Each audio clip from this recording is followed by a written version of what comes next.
And now, from Glasgow.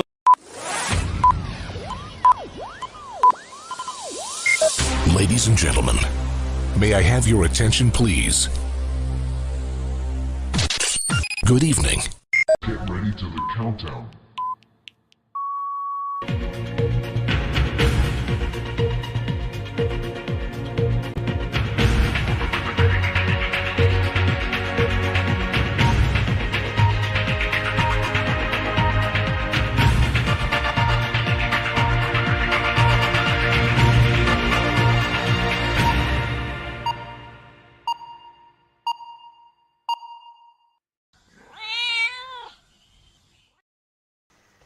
Good evening, everybody. How are we all? So welcome to my little stream. So I'll just do a very quick catch up on the comments. We have Tiffany says hello Penny, first official comment. So my comment there isn't official. Yeah, that's fine. Bearded Veteran Create says Penny, and then Athol says evening Penny and Co, Tiff and Mikey. How are we all? So I do have something to show you today. Wow, loads of chat. All very quick back. Hello Athol and Mikey. Evening Athol. And then we have Ian Ellison. Hello, good evening. So as always, I've remembered to pin the link this time. If you want to join me, you are more than welcome to do so. So let's have a quick flick down. This is what we are working on. Hopefully I'm going to get quite a bit of him done today. I'm certainly hoping so. Now I'm looking at him on camera and I'm thinking the skin tones are actually almost there, aren't they? So that's not too bad. Now last week we voted on the next build. I don't know how many streams that's going to take to finish, but I thought we'll get the next one ready. And you voted on a figure called Ginjin or something like that. And I printed them off already, and I think between us all, I think we have made an extremely good choice, because this is the character, and I think he's absolutely wonderful. I think he looks so much better in real life. Look at the creases on that cloak. Still a little bit of cleanup to do. Now I was cleaning them up and I just chipped a tiny bit there, and so I'm not going to bother reprinting. I'm just going to go for it. The base I really like.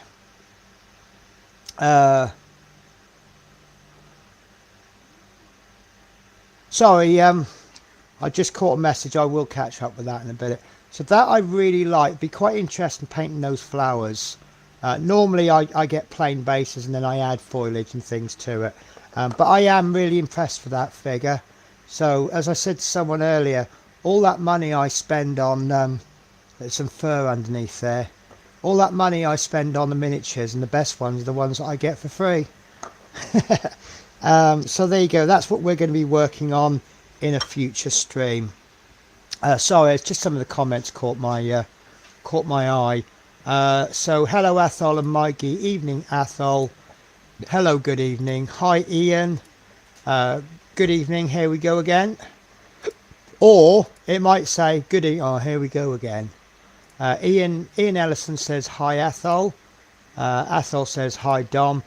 Penny, I have a message for you with regards to the question you asked me and Gary earlier about my future membership fees. So what that was about was I have joined Friends for Models for Heroes, and I'm right. He finished destroying the place, Shadow. Shadow's on my little desk table thing, knocking everything off. He'll come and join us in a minute. So yeah, I joined Friends of Models for Heroes, and they said membership runs from April to March, and the membership is £12 a year. Because it's January, they're only going to charge me £5 just for the last 3 months. And the question I had was, can I just set up a direct debit, set up a standing order, and on the 1st of April it just automatically pays them. So we'll see what happens on that one. Dominique says hi Athol. Bearded Veteran says, oh god, that's me in 20 years. Well, yeah, we don't know. Exploring Unseen says, hey guys, Athol says, that's me now, Mikey, minus the crook.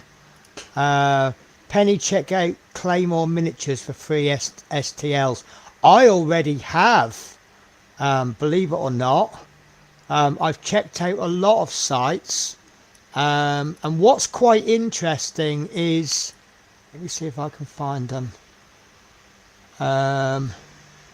Because the thing is, a lot of these miniatures are quite expensive. There was some. Oh, I can't find them now. I'm trying to categorize all my files because I'm downloading so much so quickly. So Bearded Veteran says, yeah, the answer is yes, they're happy for you to do that. So yeah, obviously a lot of these companies are quite, well, they're not expensive. What it is, you pay a monthly subscription fee, and then every month they release new minis. You get welcome packs and all sorts of things, and each individual subscription isn't a lot of money. It's like about 10 quid a month. But if you start joining 3, 4, 5, 6 different subscription companies, then obviously that all builds up. Now the first one I joined was Loot Studios. I joined another one called The Printing Goes Ever On, and I don't really think they're for me. I did print some of their figures off, and I quite like these big chunky. Now oddly enough, I watched a video. This is one of the figures from The Printing Goes Ever On, and they're not for me. I don't like the size so much. I quite like these bigger ones. Now I don't know how this works, but people are saying apparently these bigger miniatures are easier to paint. I don't know, but even if they were, so what? You know, the whole concept of this is having fun. But I watched 2 videos last night about what is the best subscription miniature company, and in the first video he looked at 6 of them, and he had good things to say about all of them, but Loot Studios actually came last. And then I watched another one, and Loot Studios came second, which just underlines to me that you know, I've lost my train of thought now. Blah, blah, blah, blah. So it just goes to show it's all individual taste. Now I'm spending at the moment $15, $18 a month on these, and I'm only going to be painting 1 or 2 perhaps. But yeah, I think I caught Claymore via Facebook, and I looked at some of their figures, and I think I'm going to stick with Loot Studios. But apparently one of the tricks you can do is was that Eon channel, Penny? Eon, it might have been, I don't know, I can't remember. But yeah, there was 2 videos I watched. Like I say, one Loot Studios came last, and one Loot Studios, I think it was second. But they both offering the advice of keep an eye on all these subscriptions, and then cancel your subscription, and then rejoin once they get something you like. And funnily enough, Loot Studios have said that to me as well, because I've said what I think Loot Studios do is your subscription is $15 a month for the fantasy, $15 for the sci-fi one, obviously $30 for the both. And if you don't subscribe, then after they then offer it for sale. I think it's $60, but if you're a subscriber, you can buy it for $30. I think that's the way. I know they've got special packs. Now I said to them, I said I quite like the look of one of the sci-fi ones. I'm not really into sci-fi, and he emailed me back very quickly and said, well, what you want to do is, if you like the look of it, subscribe to it, then cancel your subscription. Simple as that. And I thought, oh, that's interesting, because I subscribed halfway through the month. I must be due for my second month now, and obviously I get the current month's subscription, then on the first of the month I get the next one. So what stopped me from subscribing, getting those minis, then getting the next month's minis, cancel the subscription, wait a month or two, and then join again and getting last month's and then next month. Maybe that's why they're so expensive, because some of these packs I've seen, they aren't that much cheaper than buying the actual miniatures in you know, you could get print services that can do it. But anyway, that's not getting this done, is it? So I'm not sure how to hit this today. I don't know whether to try and finish bits off. I don't know if that bell is done or not, if it just wants a bit more. I think I just want a few highlights. Obviously that guy on the back, he's not quite finished. And I say the front just needs a few highlights, and then a little bit of shading there. Now I wanted to print another base off. The reason I want to print another base off is this base is slightly textured. Let's try and get a focus on it. It doesn't help that I put a wash on it. So that's got a slight texture to it. And what I wanted to do was print another base off and then sand it so it's perfectly smooth. And I wanted to have a go at doing marble. I thought that's an absolute candidate for doing marbling, isn't it? But I printed it off and the failure came off as a failure. I'll see if I can find it. I have to be careful because I didn't even cure it. I can't see the point in curing a failed print, unless, well, sometimes I like the supports. No, I'm just having a little look in the bin bag, and I think it might. Oh, here it is. So it's a real shame, but there's the base, but you can see it failed there. I don't know if anyone knows enough about 3D printing to explain why that failed there, but that is obviously a layer or two, isn't it? And it's missed a complete layer and then picked up later on. So, and then it's missed this chunk at the bottom. So I'm wondering if I didn't clean the bed out properly, but I don't understand why it failed there. So I've actually put another print on,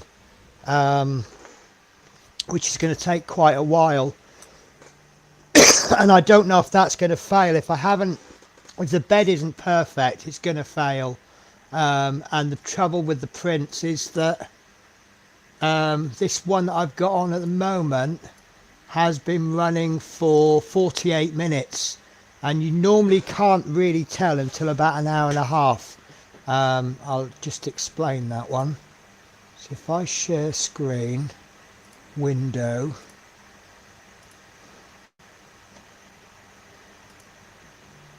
so this is my print at the moment, and as you can see, you just can't see underneath that build plate until it reaches a certain height. So I've got absolutely no idea if that print is failing or not until it gets to usually about an hour and a half. You can start seeing it, so it's a little bit frustrating in that sense. Right, let's get on with some painting, shall we? That is what I'm here to do. Like I say, if anybody wants to join me, just click the link in your jump, not a problem. Now I've been organising my paints, so I'm in a little bit of a muddle. I've been printing off these bottle caps which stick on the top of your bottles, and then I can paint them. So this one's been done, so I can tell what, I mean, that needs another coat, but so you can see what colour they are without opening them. So I've been taking some out, putting some in. All of them attached. So all of my shades, excuse me, I've got some effect paints and some shades, and I have let me just get the shades out. So all of my shades or washes or whatever we're calling them, depends on the company, I've painted them white, and then I've slapped the shade over the top so you can kind of get an idea, and that's really helpful. I mean, I haven't slung it on properly. As you see there, I've let it pool, but it gives you a general idea. Because what was it, the strong, I like that one. I also like the finish on that. That's quite matte compared to a glossy finish on the rest. But there was one I was having trouble, was it strong tone and dark tone? One is black and one is brown, but it's quite hard to tell. See, that one is brown, but it's called strong tone. So then what I'm going to do is the metallic ones, I'm going to paint those black and then paint the metallic over the top. And then the ordinary paints, I'm just going to prime them grey. Sorry, I've changed my camera angle just slightly. So it's I'm getting used to it. So I've got to find, I'm pretty sure that my onyx skin, I'm looking for onyx skin, and I'm pretty sure I got it out already.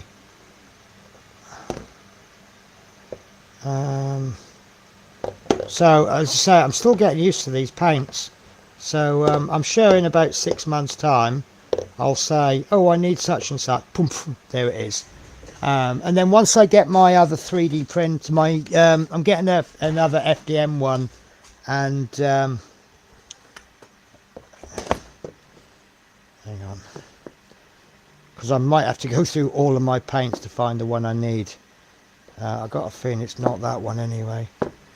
Yeah, once I get my my other 3D printer, I've got a really nice wall mounted paint stand that I'm going to be printing.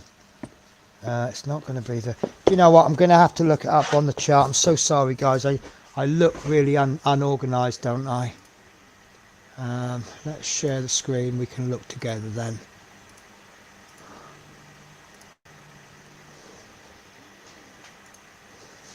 So I am looking for onyx skin. Once I know,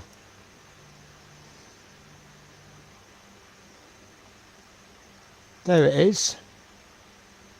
So it's in with a quarter. I knew I was looking for something now. I can't think what I was looking for.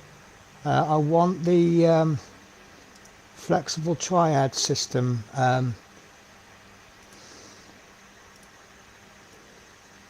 That's not going to show up now, is it? It is going to show up. So onyx skin will be in the middle somewhere.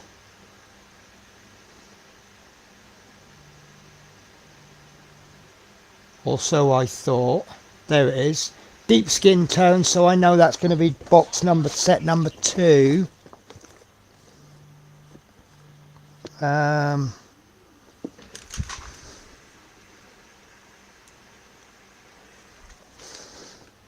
You know, I'm sure that it's not going to be number 2, it's going to be number 3. See, I don't even know my organising system, do I? There we are. So, I am going to require these 3 paints. I probably won't require those 3 because I won't get through to them all.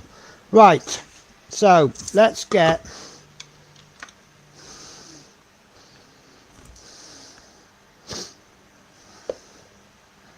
So we'll start off with this dark one and then we'll work it up. I really need to change that angle. I really don't like that too much. See, I've set the camera up so that when I have it full out, you can see the bottom of my table there. But when I zoom in, so that's the middle of the table. So I need to be working here. Sorry about the arm. I'm reaching across for the shaker.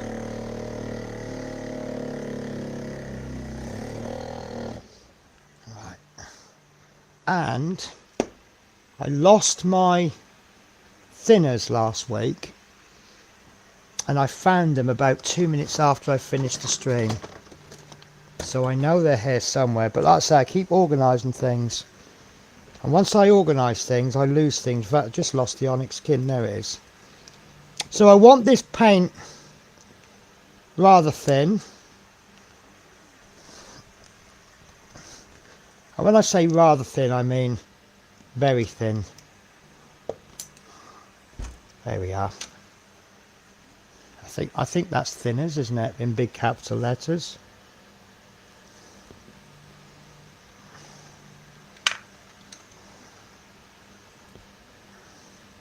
I'd rather use something like my Humbrol brush as a mixing brush.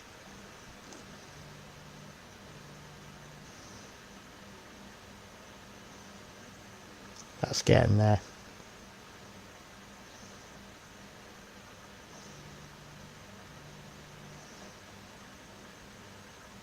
Yeah, I think I'm liking that. See, Humbrol brushes are very useful because they're synthetic bristles. They clean very, very easily. Right, what have I just done with my brush? I put it back down again, didn't I? Right.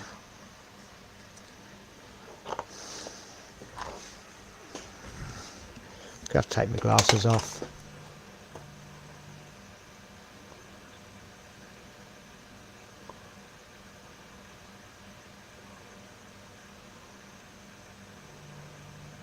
See, I didn't do the bandages on this.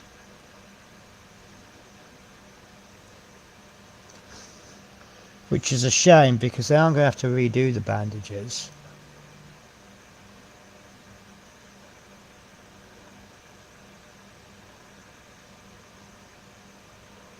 I wonder if that's a little bit too thick.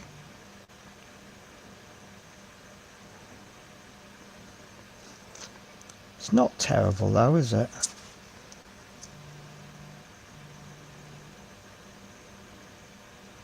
No. See, now there it's suggesting it's too thin.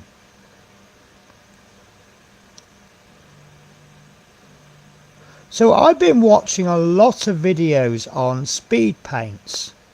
Now I'm quite happy to admit I've said on more than one occasion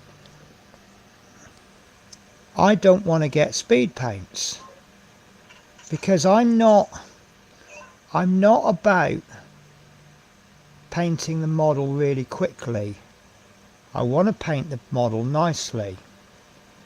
And there's a guy, Don something, he's using speed paints a lot and he's getting absolutely amazing results. But what he's doing is he's using the speed paints to get the results he wants and then using Fanatics or whatever paint range he's using to get like a final result. So he's kind of using the speed paint as a wash, and it's kind of got me thinking, you know, I'm saying I don't want speed paints because I don't want to do it, I want to do the model well, not quickly, and then I'm using washers. So what essentially is the difference? So I'm definitely on the lookout for a couple of speed paints. So you have a reason to be disorganized, Penny. Yeah, if you want to give me a reason, I'll take any reason I can. Whether it's a good reason or not, I don't care. I have tidied some of my house up today. I haven't made the video that's supposed to be released tomorrow, but I have tidied my house up a bit. Octal's modelling kit says, "Hi, how are you, Penny? I'm very well." And then Athol says, "Oh, Penny's on the vibrator." Do you know what? I'm just going to use it every time now, just because of you. Right. That's the trouble with putting one drop of paint on the tile and severely thinning it. Right, what should we do next? Let's do the bandages. No, yeah. So the bandages were done in pale sand. So I've got to figure out which one's a pale sand now. I'm pretty sure I got that one out. I'm positive I got that one out. See if I add all things painted on the top, because that's light neutrals, isn't it? See, I'm learning. I am learning. Skeleton bone. I know it's a light neutral. Here we go, pale sand. So what I'm going to do with the pale sand is I'm going to obviously thin it. Not quite as bad as I thinned that one. Why is that blocked? Let's do a paint shaker. There we go. And then handball brush to the rescue.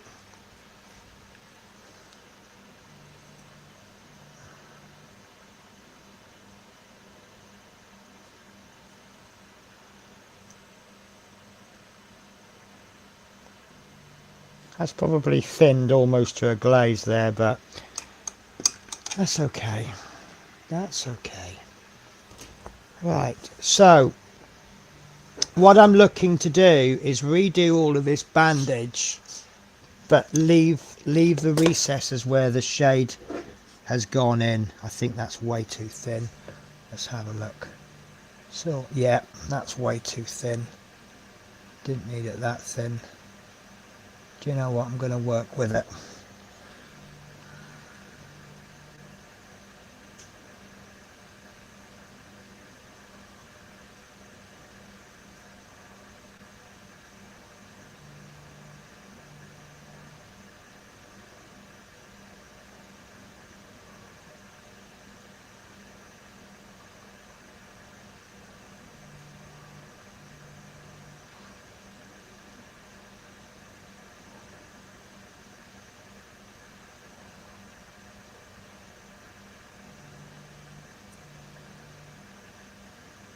There you go.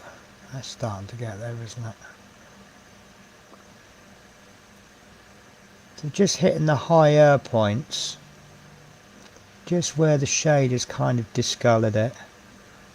But because the paint's a little bit too thin, I've got to hit it with a couple of layers.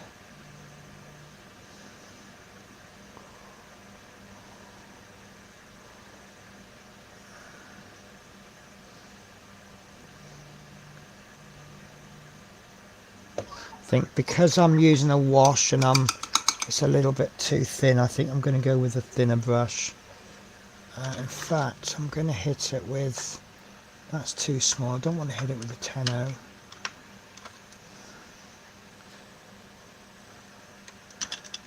I ain't got my glasses on, so I can't see the brushes, but I've got a Kolinsky Sable one of the same size, so we'll see if that makes a difference. I'm actually looking for my 3-0, and I can't seem to find it. Oh, what's this one? Here we are. Seek and ye shall find. Right, wet the brush, dry it.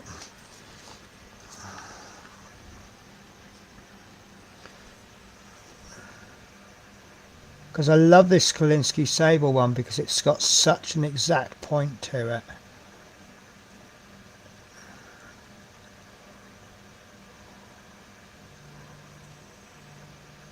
I thought that looked like I hadn't done it.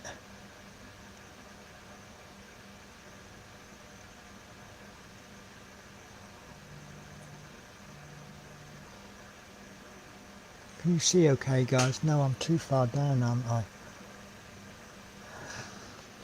I'm going to have to put a bit more paint in. It's hardly having any effect.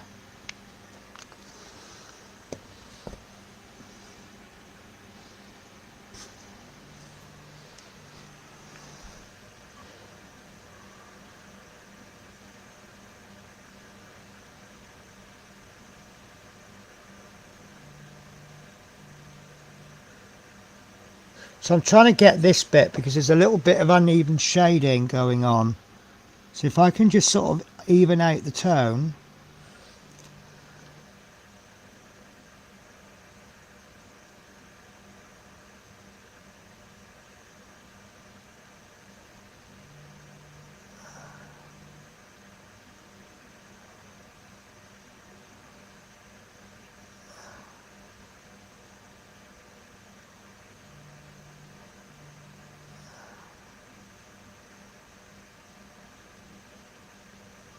That's a lot better, isn't it? The shade does really pull the detail out, but it does really make it dark.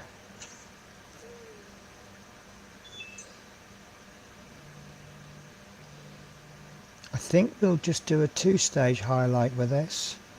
I think I'll stick with this pale sand, and then I'll hit the front highlights with whatever shade comes next.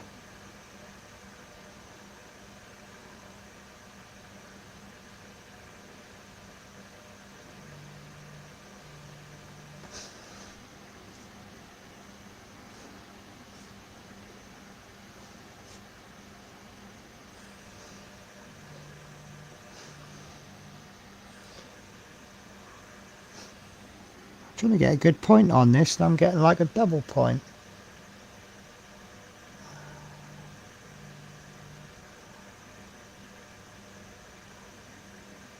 I think I'm going to have to do a stream one day of caring for brushes, because some of my brushes are not the best cared for. Slightly neglected, I think would be fair to say.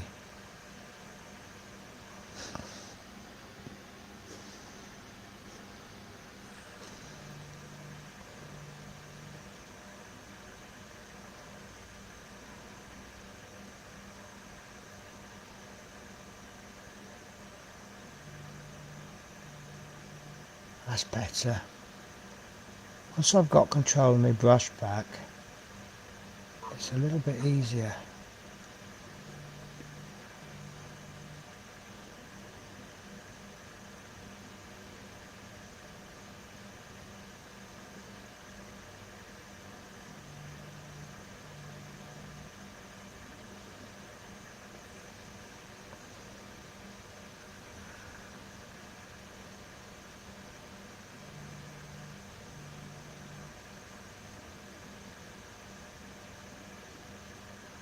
Sorry guys, I've gone really silent because I'm really focusing.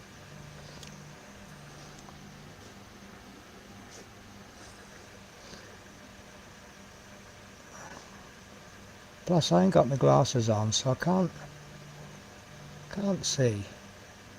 I mean, I can see the model, but I can't see the screen. I think I'm going to have to buy one of those magnifying or start using my magnifying thing.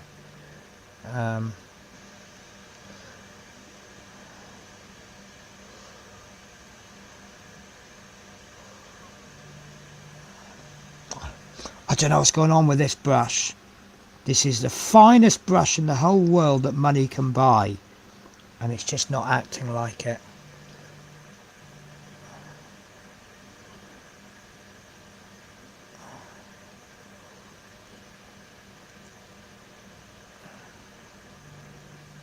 Having said that, the brushes I bought, nothing wrong with the Kolinsky Sable ones, but this batch, the Sable ones don't seem as good as they normally are.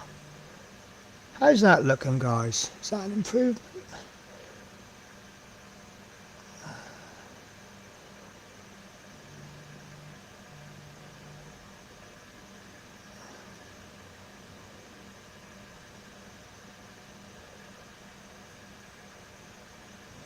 I keep doing test fitting on this, and I don't think I'm actually going to have to put any filler in. I think if I glue it in and push hard, I think that's going to kind of get away with it.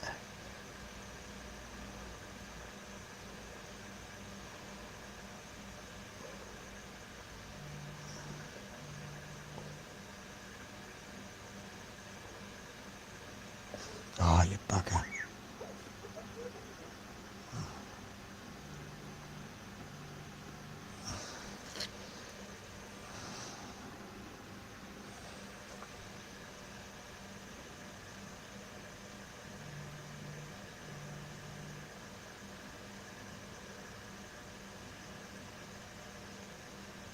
Oh.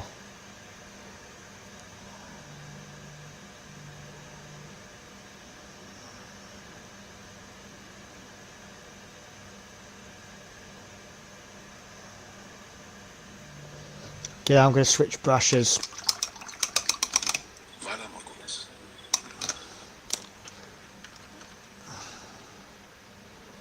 Don't know what's going on with me today. I don't know if it's my brush or my hand. the paint or whatever. There's just too many variables going on today, but I can't seem to I've always said one of the great things about these brushes is that because the point is so sharp, you can actually paint tiny lines maybe that you would previously you might be using a 0 or a 00, but you can actually do that with a number 2. And here's me with a 30, and I can't paint small lines. So, but this 10 seems to be doing the job very, very well. So I'm just looking for areas that I'm not happy with. Sometimes you paint an area and you're happy with it, and then you paint another area and it makes that other area look bad. So you have to keep going back over it.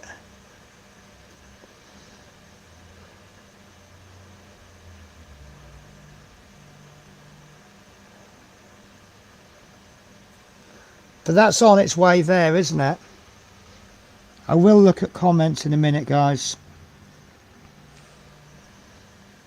I could do with a modders of my own, couldn't I? What do you call it? A modmin?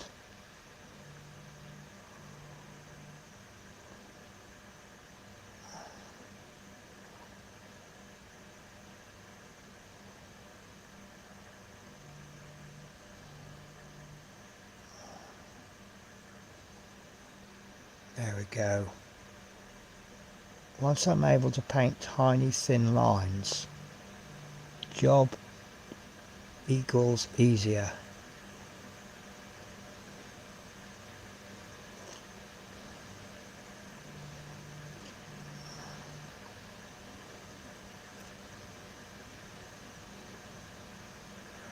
So that, I think that's still got a fair way to go, but if I pop my glasses on and then we do a comparison to the other side,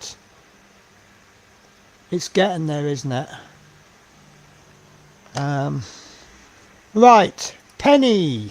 Celia has a queue as she's thinking of buying a laser printer cutter. What is the maximum size of MDF she can print buildings out of? Athol, I have got to be 110% honest with you and say I have not got a clue. But I believe Peter Webster has a laser cutter.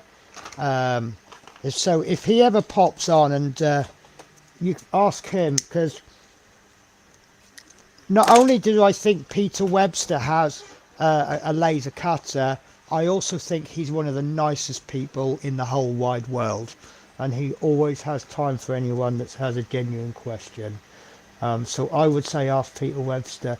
I wouldn't even like to guess, because if I guessed and got the wrong answer on a subject that I know absolutely zero about, I'll just feel really bad.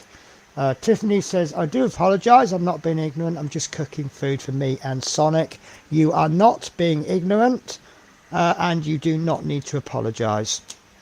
Lindsay's Bills just dropped in to say hi, left you a like. Thank you very much, Lindsay, it is appreciated.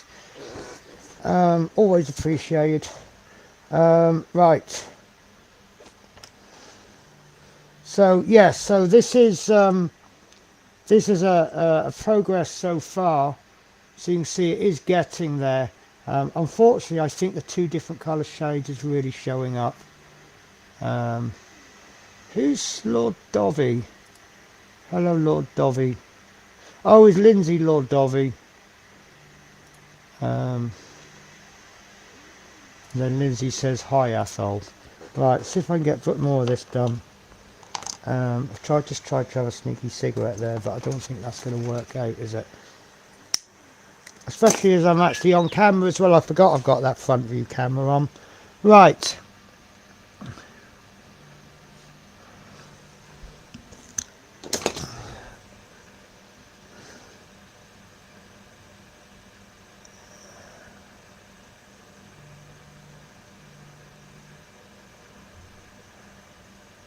So yeah, because this paint dries a little bit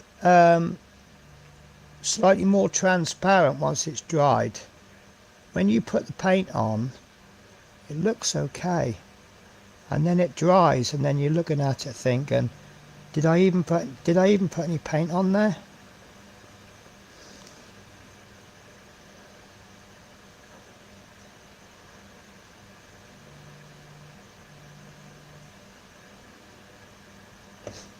But all this mucking around, I reckon that skin tone is dry now on that little dude on his back. So I reckon once we've done this, we can get the bandages done on him, and then we can get a shade on him, and then next stream we'll be able to finish the bandages off on that.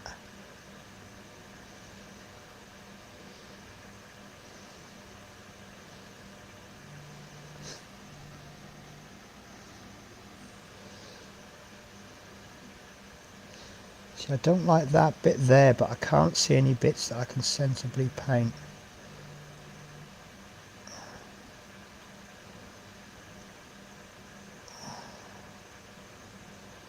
Right. What are we thinking? I'm not sure.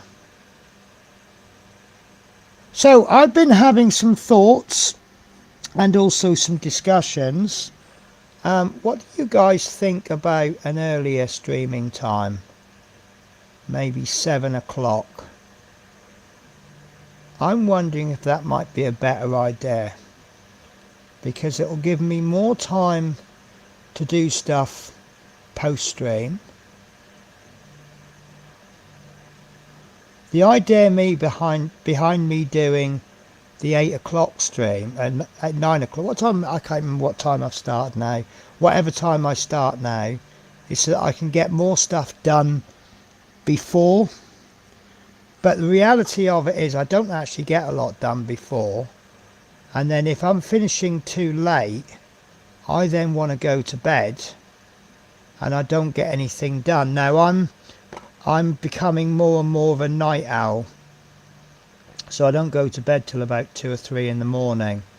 Now obviously I can't do housey things after 9 because I have neighbours, but it means I can get on with things like the pre-recorded videos. And I'm wondering, because we have people who, like Athol, you have a tendency to go before the end of the stream because you do various things that makes you have to go. We have some people that used to join us on live streams, but I don't see them, but they thinking about it, they used to join us on the streams that used to start earlier. So I'm thinking maybe 7 or 8. Just if you have an opinion on it, guys, just write a time in the chat and we'll have a look. I'm having a tendency to think about 8 o'clock, 8 till 10, maybe. So I don't know. 7. See, actually 7 is good, because if we do, you know what I'm like. I plan for a 2-hour stream, but usually that comes out 2.5 to 3 hours, and I'm okay with that.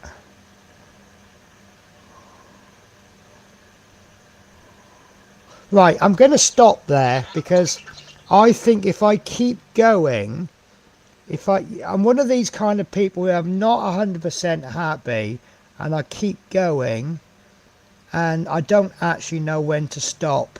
So before I know it, the whole thing will be painted a sand colour. So this one is going in that way, so this top bit has got to be really good. But I like this because I've got a good start point, because this one goes round in an ever-ending loop. I don't really know where I've started and finished, so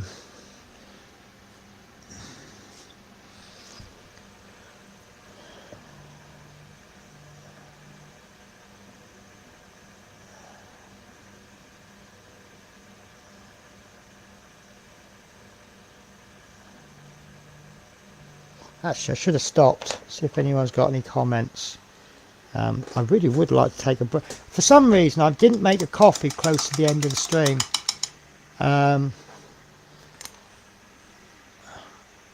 Right.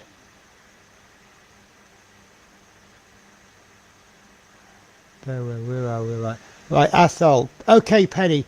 Tip: use the edge of the brush and paint in lines downward. Do you know what? That is what I try and do. It's one of those things where you've just told me nothing that I don't already know, but I don't do it, and I keep trying to. I think where I've had bad habits in the past, you know, where you're doing that or you're doing whatever, and I'm trying to retrain my brain. Bearded Veteran says, I'm just saving a video to upload a Discord members only. Lindsay Bill says, night all time for my bed. And then Athol says, no, because the PPM stream starts at 7 p.m. UK time. Right, okay, so 2 questions. First of all, is the PPM stream every day? And the second question is, this sounds like I'm being a slight bit of an arse, and I don't mean to be, but if I only stream when other people aren't streaming, then that means I can't stream, because there's only one person can stream at 7 o'clock on that day, and then if their stream lasts for 2 hours, then if someone else is streaming at 9 o'clock, I can't stream. You know, I can't have a regular time. My time is whenever I get a day off. This week is, where's my spreadsheet? Right, so this week is Wednesday, Saturday and Sunday, and I'm lucky enough to get 3 streams in.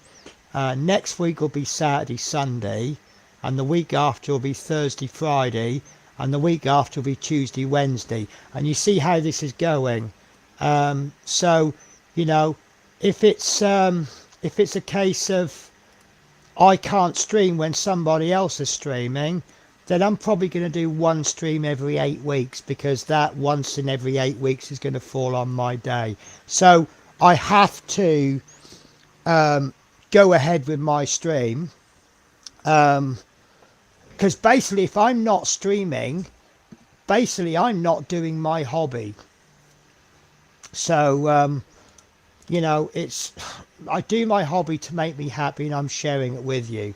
If I'm clashing with somebody else, then I'm sorry, you guys have a choice. You can either watch my stream, or you can watch their stream, or you can watch their stream and re-watch my live later on, or you can watch mine and watch theirs again later on. It's just the way it has to be. Otherwise, you know, if I have to fit in around everybody else in the world, then unfortunately, you know, unless I was actually part of that PPM stream, in which case I would then say, right, I'm not going to do it because of whatever. So I mean no harm by streaming over somebody else's channel, somebody else's stream. It's just that with my varying days off, I've got to take what I can. Exploring Unseen says, night Lindsay's. Sleep tight, Lindsay. Dominique says, I am here, watch and listening along. Athol says, PPM is on a Wednesday starting at 7 and finishes at 9. Well, you know, I'm really sorry, but, you know, if I get 2 days off in a week and one of those is on a Wednesday, then, you know, what am I going to so is it going to be a case of I'm going to stream on whatever day I can have off? If I'm off on a Monday, I've got to stream at this time. If I'm off on a Tuesday, I've got to stream at that time. Can you understand what I'm saying? I'm an independent channel. I'm not part of any groups. You know, the groups that I was part of, I'm not part of those groups anymore.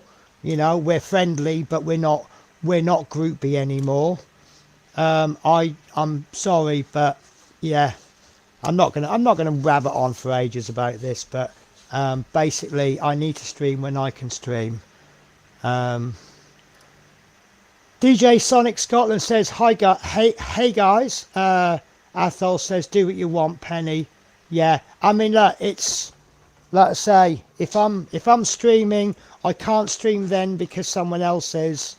I'm not going to stream, am I? So yeah, it's just I just want to sit here and do me painting, and if you guys are watching me, I'm really happy. If you're not, well, okay, that's the way it is. Right, so let's, now that I've been picked up on it, let's really try and focus on doing this properly. Fuck's sake. Sorry, did I just say that out loud? It's just brain training, isn't it? I don't know why I ever slipped, because I used to paint like that. And all that yakking, some of my paint has dried on the palette. Because it is a lot more natural to do it up and down, isn't it? Hello, Missy. Are you after something? You had your breakfast this morning. I don't know what's going on with my brush, you know.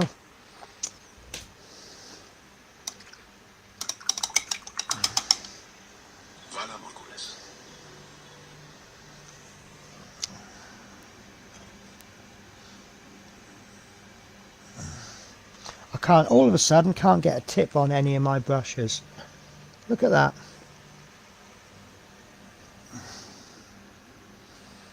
That's better.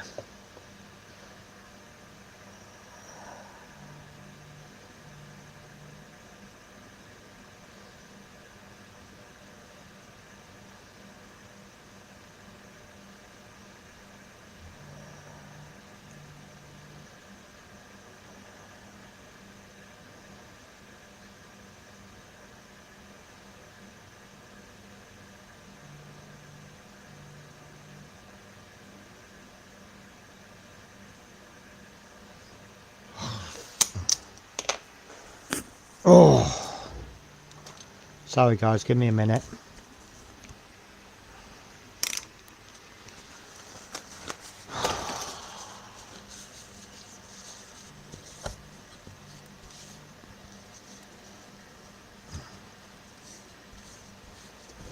Right.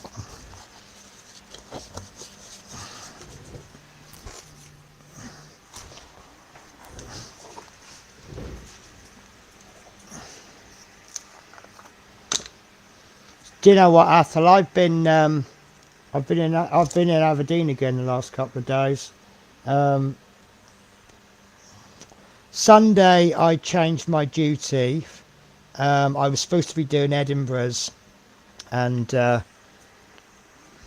some guy, one of the guys, he don't like doing he don't like doing Aberdeen's, and I said to him, because he goes, what do you I said, I love Aberdeen's.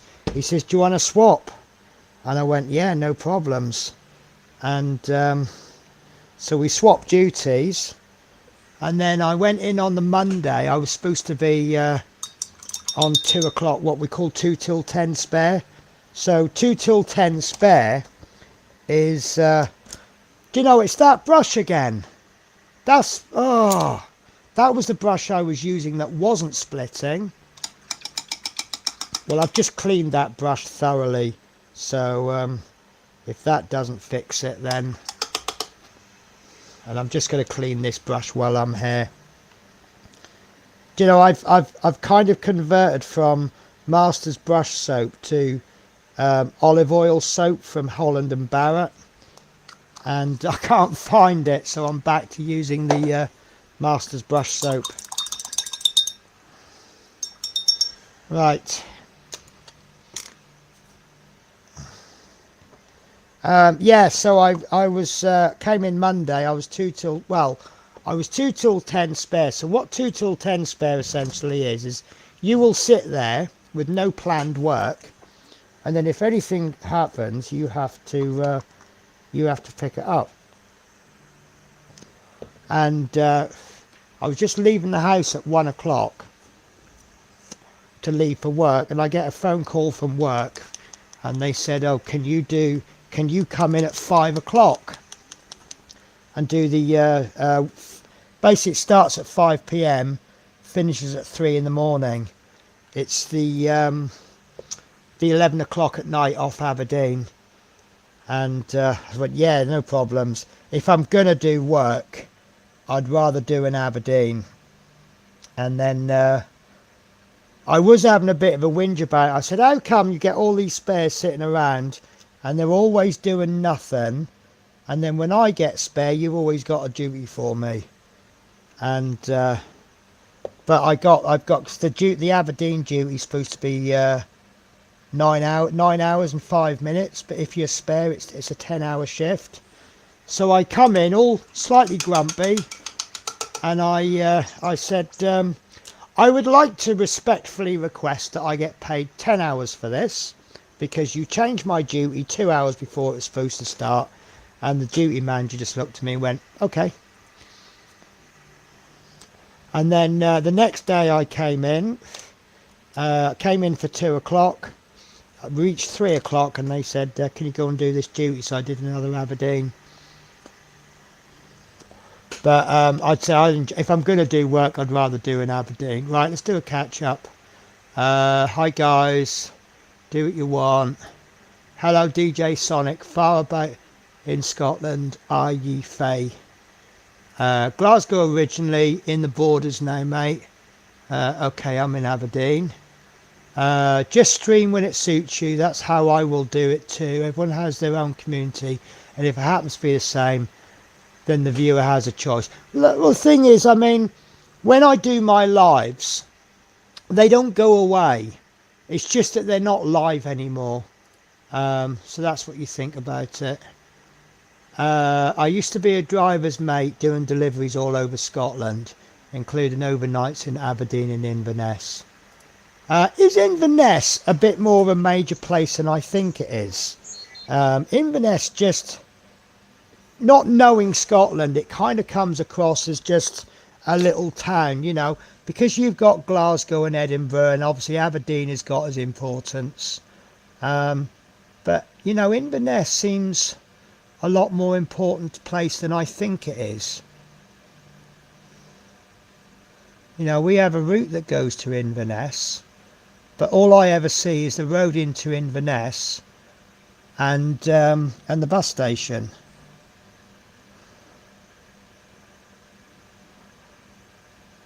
That's a lot better. That's so much better. I don't know if it's because I cleaned my brush or changed the paint, but that's so much better.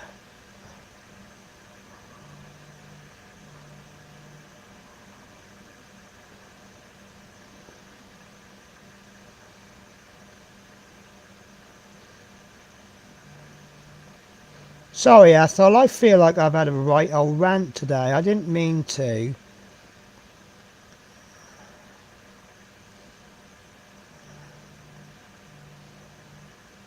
Like I say, I don't mean that nastily, you know, oh, I'm going to stream over you. Because you got to remember also that most of these people that I'm streaming over, they're bigger channels than me anyway, and they get more watchers. So it's me who's suffering, not them.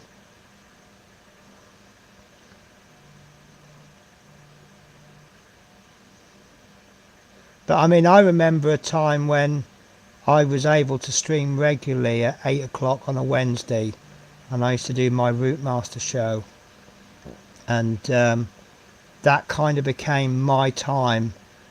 And then a couple of things happened which I won't go into, and a couple of people took my slot, and I was a little bit upset about it, but I just came back and did my slot, and then I just thought, do you know what, this YouTube thing, there's enough room for all of us. I mean, look at Monday nights, 8 o'clock on a Monday. You are so spoilt for choice, because you've got Sue's on it. Is she on at 7:30?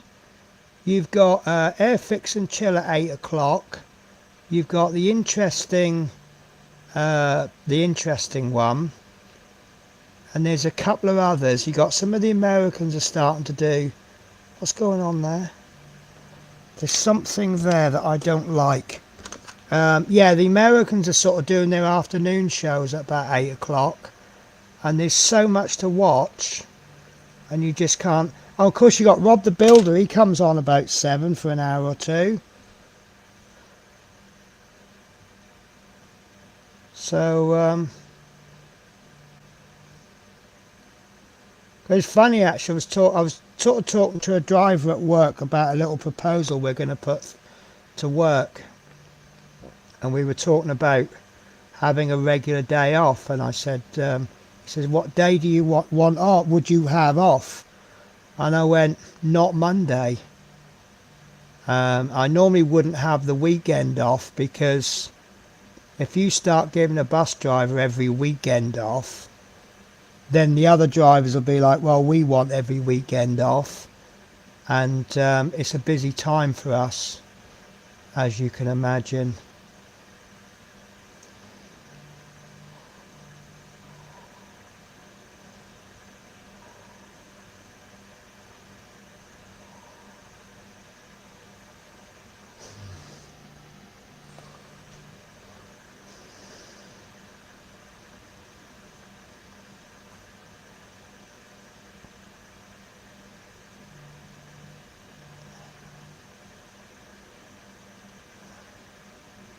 So what's everyone working on these days? Am I still in camera? Yes, I am. I'm a little bit skew if I want. I'm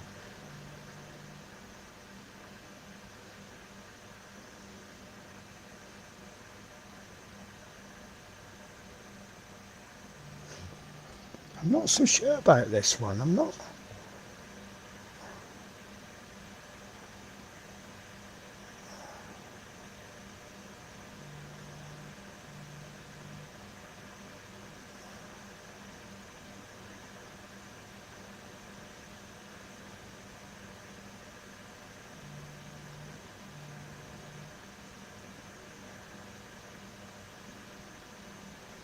Don't like that bit there.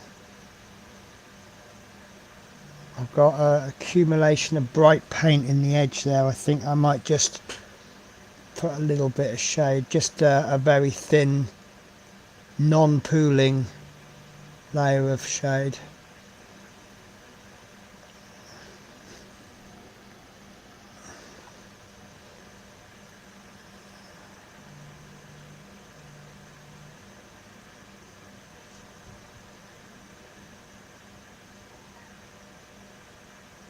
Hello, Missy, rubbing at my leg.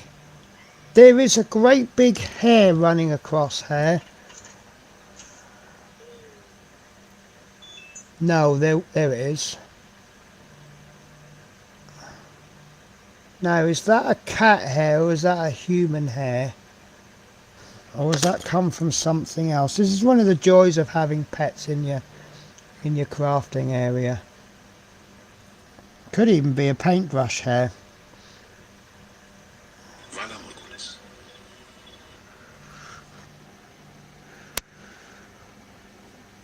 Do do do do.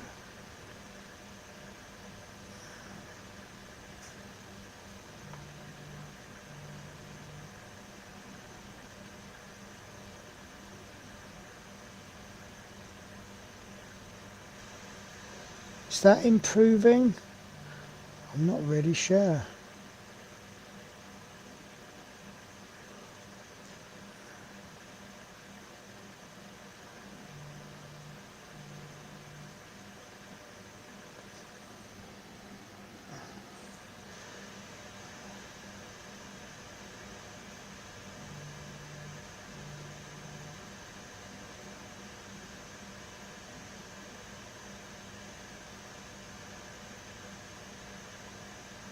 Really not sure.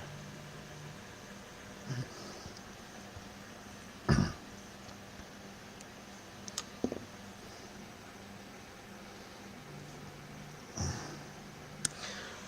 don't know if thinning the paint is going to help. Yeah, maybe it will.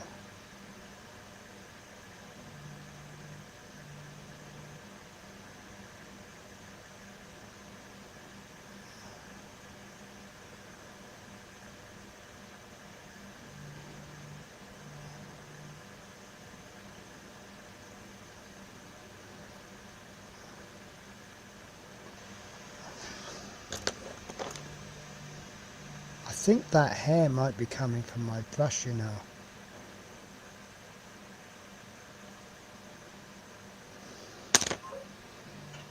No, because it's the wrong colour.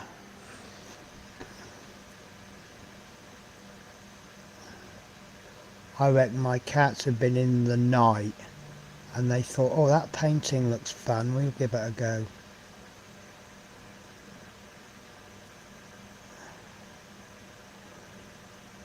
is.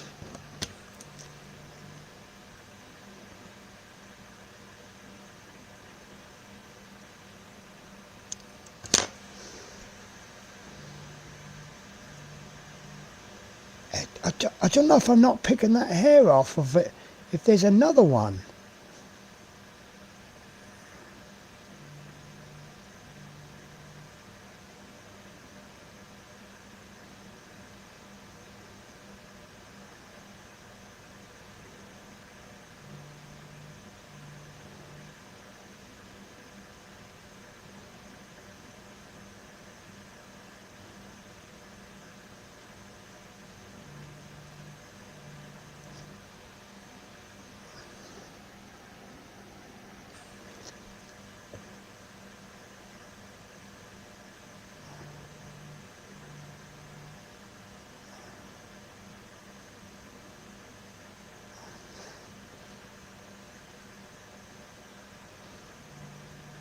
So I now owe you a thank you, Athol.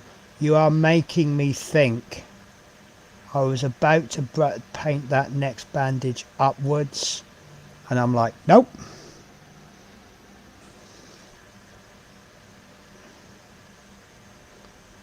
Because obviously you want to, you kind of work it like an up and down. It seems a bit more efficient, doesn't it? But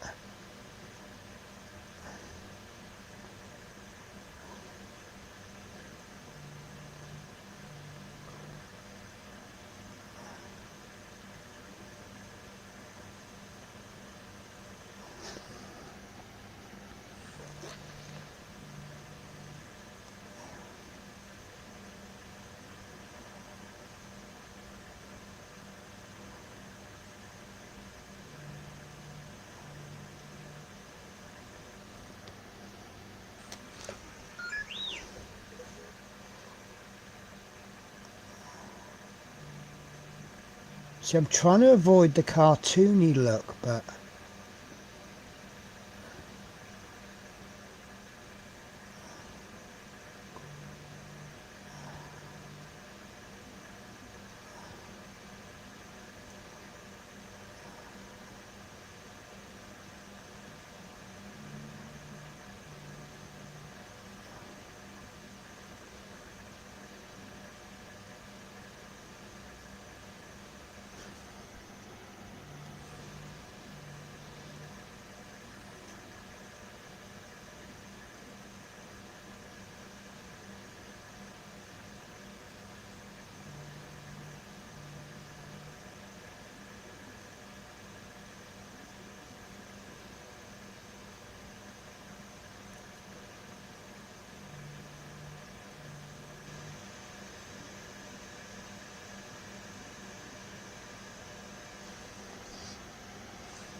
sorry guys.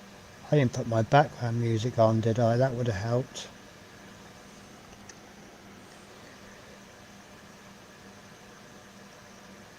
Because I don't know about you, but I hate watching a stream when I can understand when someone's concentrating, but when you get all of this silence,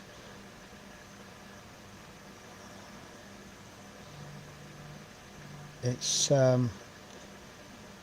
not really that entertaining, is it? Here's me doing it myself. Right, I'm not 100% convinced for this one. I like the other one. Obviously when the paint goes on, it goes on quite bright.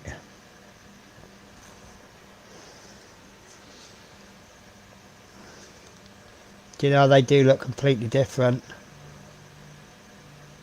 Because if you remember last time I picked up the wrong shade and did, oh look, I got metallic paint on his fingertips. God, I'm so messy. Right, let's see what we're up to.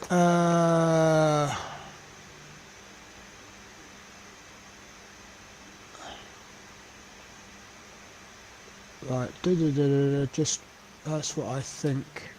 That's what I think about. Right. I used to be a driver. That's right. So I think Inverness got reclassified as a city since then. Right. Okay.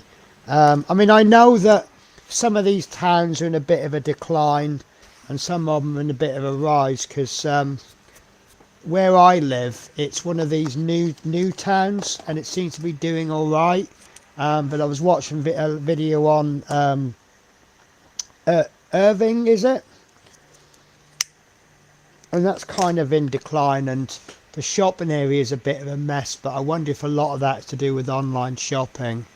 Inverness is the only city where true Highland English is spoken without accents. I did not know that.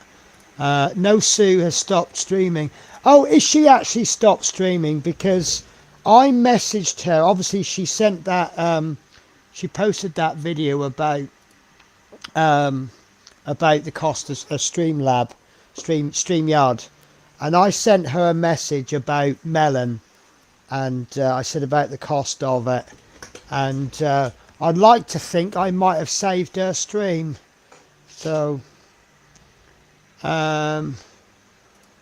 So all well, Penny, all going well next year. Snarling Wolf Productions will go live, but when is another matter.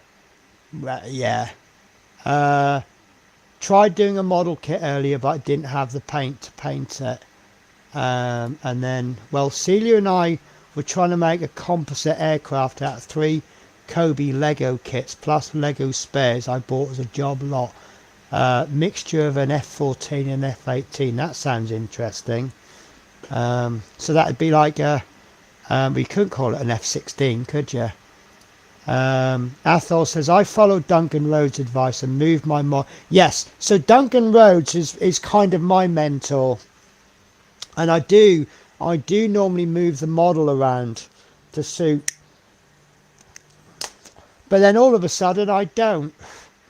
So Jeff Light says, hi Penny and everyone in chat.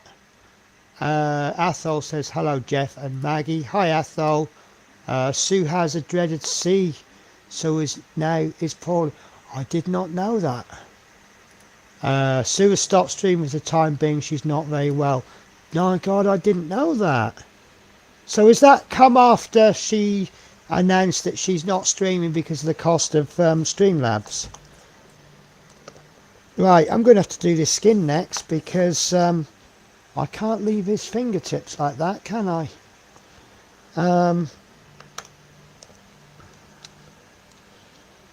Right, actually I want to do that skin. So, Topaz Skin. So the next one up from Topaz Skin is going to be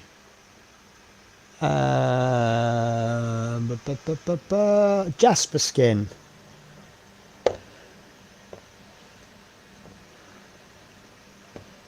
Topaz is a warm skin tone. I really need to organise these. Jasper Skin, right. Is that right? That seems a bit of a jump, you know. I think I might mix that 50-50 because that seems...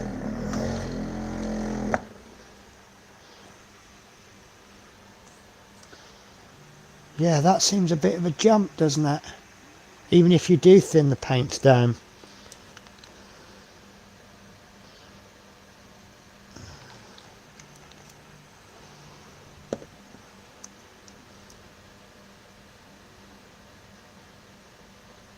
Come on.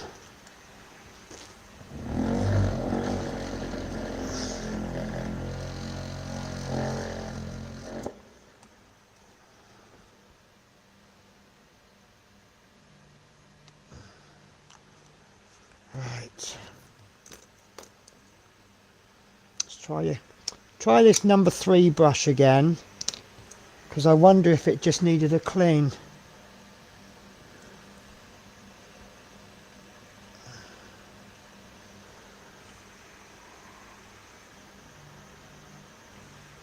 What on earth am I doing? I'm mixing completely the wrong colour there. I'm mixing Bellhead skin up. So Sorry guys, I'm being an absolute idiot today. I don't know what sent me off onto the idiot scale. Maybe I was there all along. Right, so onyx skin was the original colour, and next up is mocha skin. Yeah, that's better, isn't it?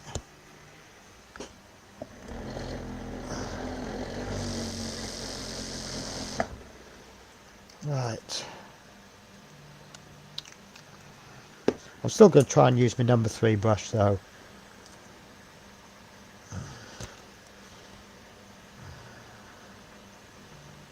That's probably too thin.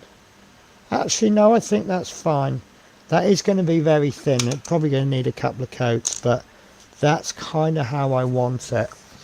Right.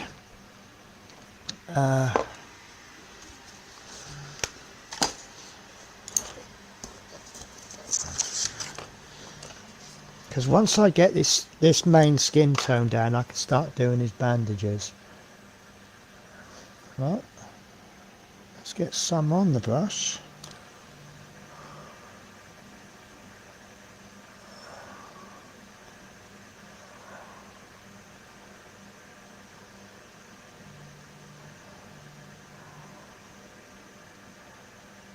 Well, if this is anything to go by, this dead guy's skin is going to turn out better than Bellhead's.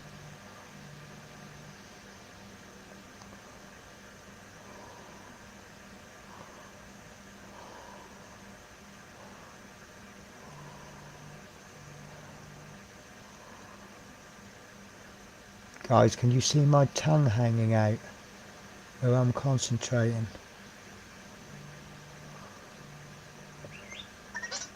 I concentrate so hard sometimes, I swear another half an inch I can probably lick the bottom of my chin.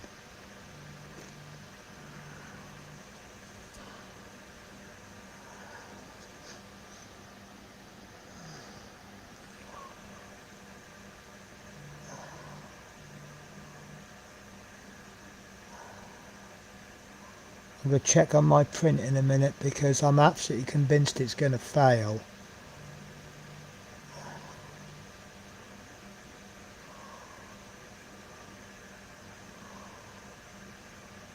So that's could have done with being a little bit thicker, but it's done the job. So I'll apply another coat. I'm not going to worry about this belly too much because it looks like his insides have kind of come out.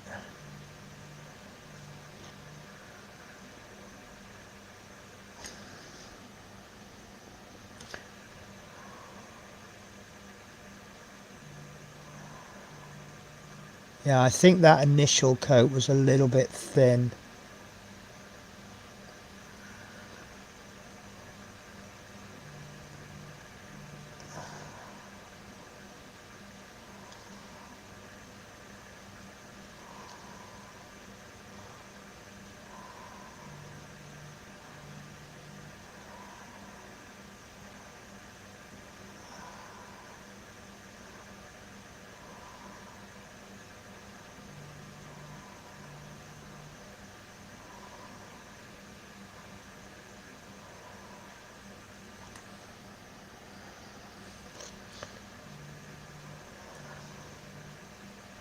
This brush is still splitting a little bit.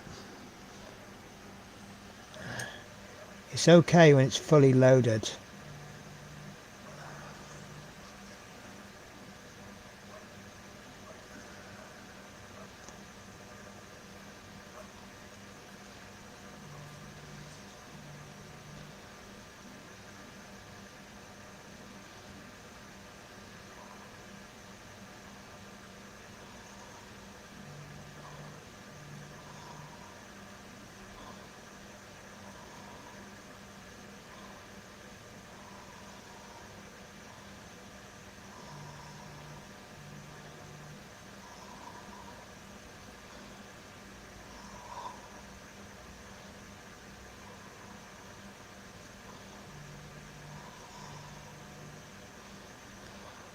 Is he getting there, do you think? It's got about 3 really thin layers on him there. And it's the paint is now starting to show when it's wet.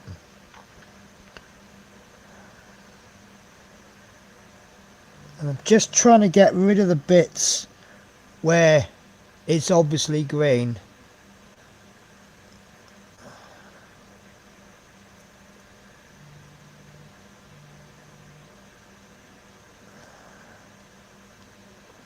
Yeah, I think that's getting there, isn't it? It's not a bad little tone either. It's the first time I've painted in an absurd colour underneath. By absurd I mean I've painted blue underneath, green underneath, to try and give it that cold dead look.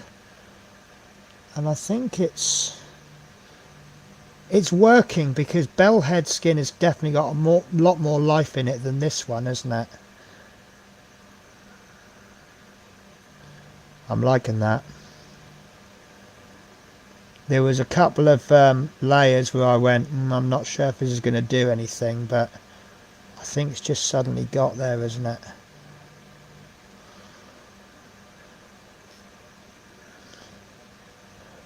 I just think maybe I could have ordered the colours a little bit better.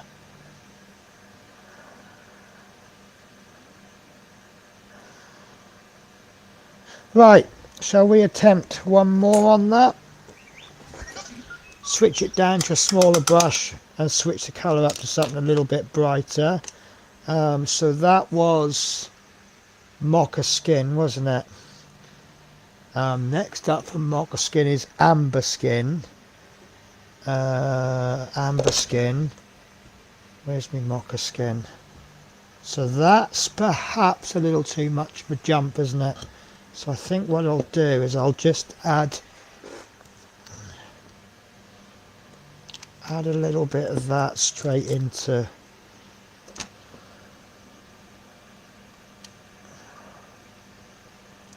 and then what we can do, well, normally what I'll do is I'll hit the front with extreme highlights, but he's on the back, so that's not going to apply, is it?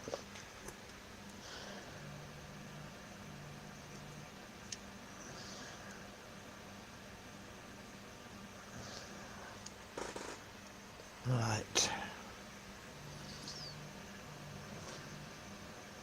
That's way too thin.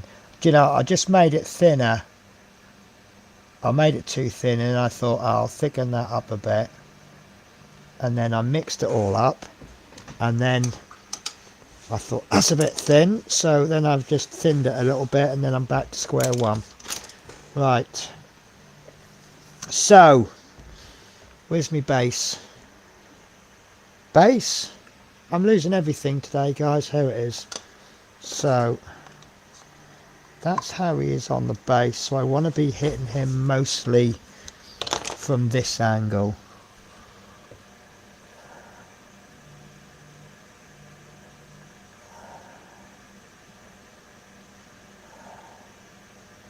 Okay, let the worry commence now, because that might be a little bit too light.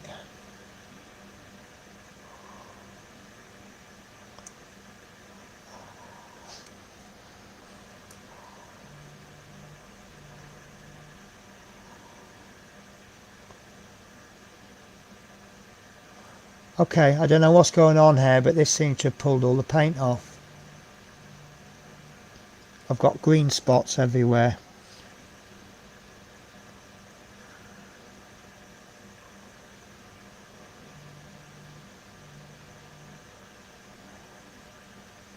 Apart from that, I'm quite happy with it.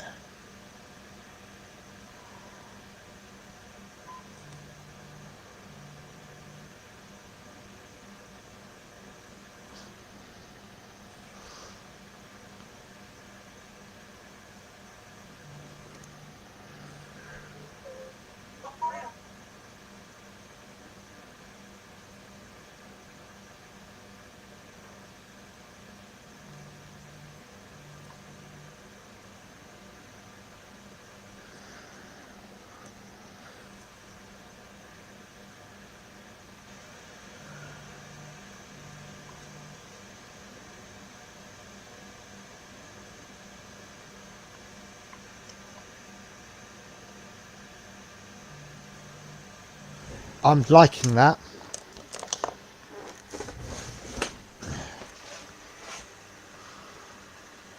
I quite like him, apart from the green bits. Like you see some green spots on his arm. That wasn't there before. I think it's actually been pulled off by the paint. So we've got Jobberton. Jobberton, I've been a while since I've seen you. Hey, Penny. Jeff Light says, hi, Tony. Hi, Jeff. Hey up, Tony. How are you? Hey, Athol. Not too bad, thank you. Right, let's see if I can cover this.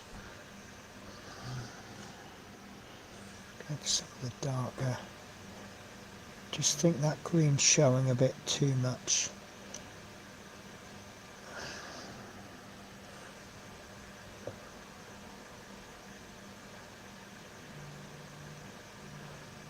Basically, this is me trying to cheat.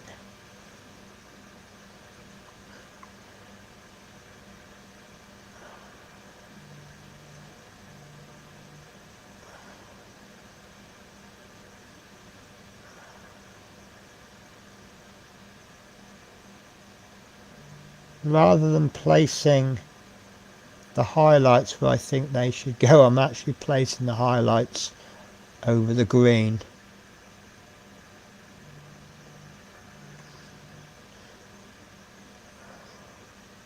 Yeah, I'm actually quite happy with this one.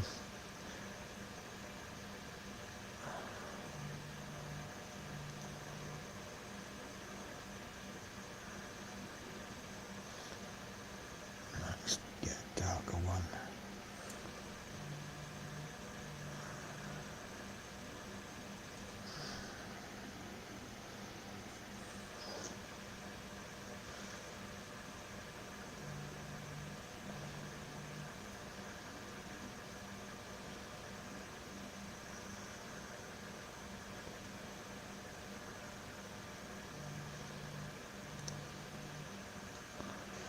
Yeah, I'm liking that.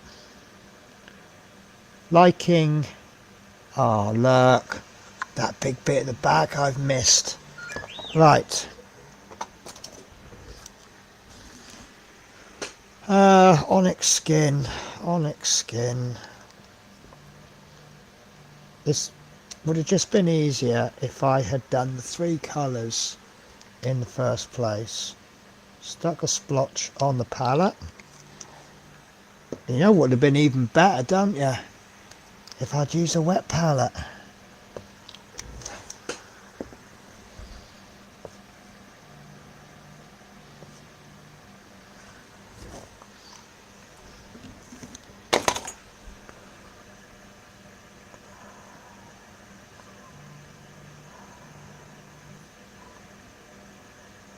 I know I'm painting the wrong way, Athol. There you go, that's covered that up.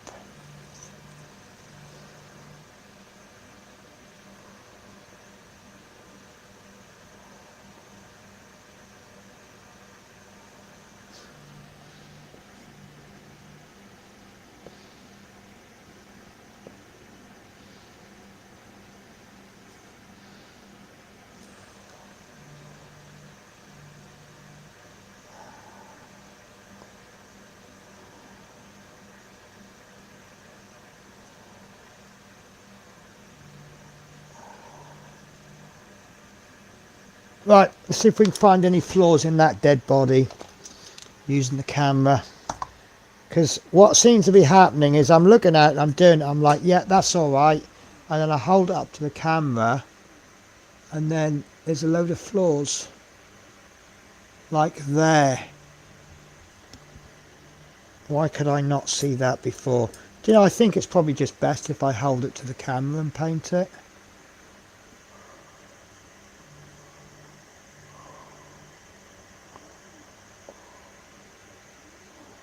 That's just truly awful.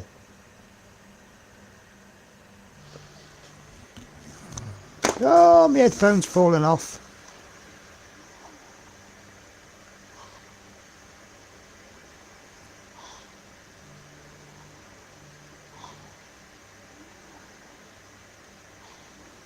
Wow. See, once the paint dries and it thins out a little bit, it looks truly terrible, doesn't it?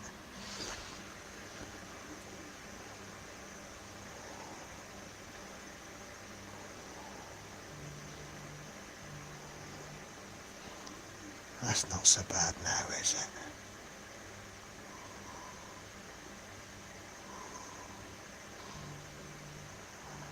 Right. Glasses.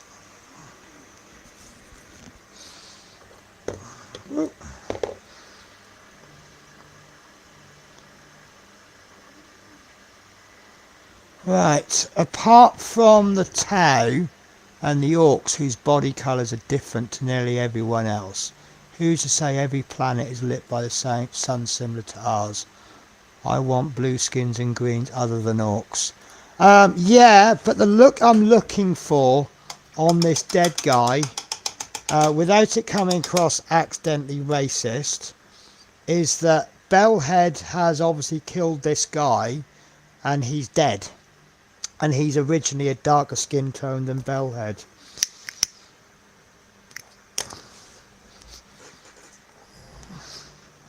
Right, so what are we doing for time? Is it really 10:30? Right, so let's block in the bandages on him. And then hopefully we'll have time to give him a shade. And then he's ready for us. But I'm going to bog off for about 2 minutes. And I'm going to make myself a coffee. Right, let's put some music on. If I can remember where I've put it. Downloads. No. Videos. Common. There we go. And now it's time for some music. Let's put that about halfway through the music, and then I can pretend it's been playing for over an hour then, can't I? Right guys, I'm going to take a break for about 2 minutes and fill my coffee cup up. See you in a minute.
Oh, so guys, I have got an absolutely hilarious story for you.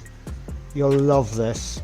So, I've been in this house now for 4 years. Coming up for 4 years, might even be 5, I don't know. And one problem I've always had with my heating is that my thermostat on the hallway wall doesn't work.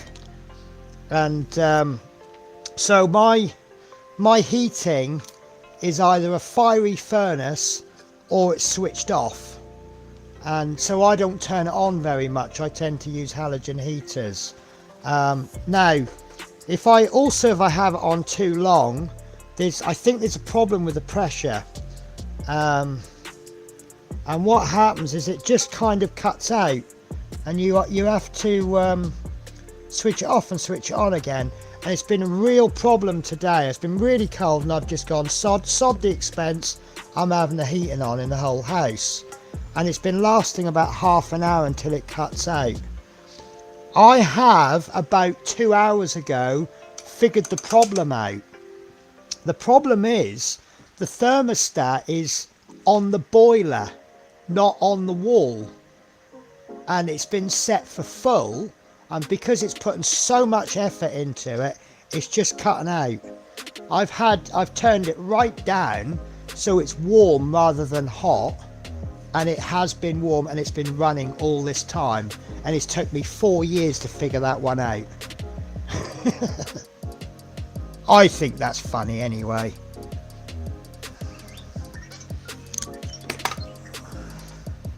Right, let's start with this guy's, don't need that now, do I?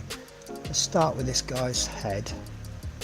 And once again, that is too thick, too thin even.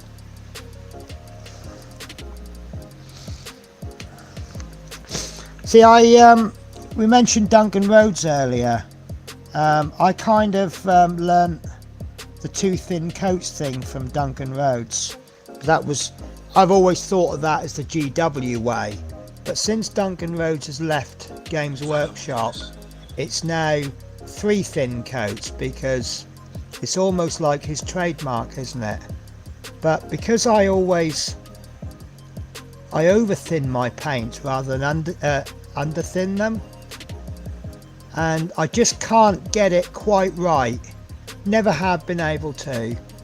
So I've always done 3 thin coats anyway, because I've just always worked on the basis that it's better to thin your paints too much than to apply them too thick.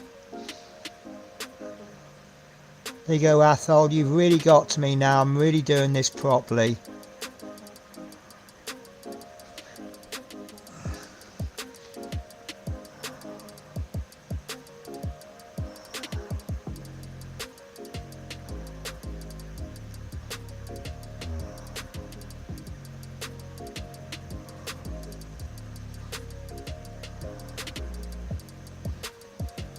I think for the ropes, I think I'm going to go 2, maybe 3 shades darker than this.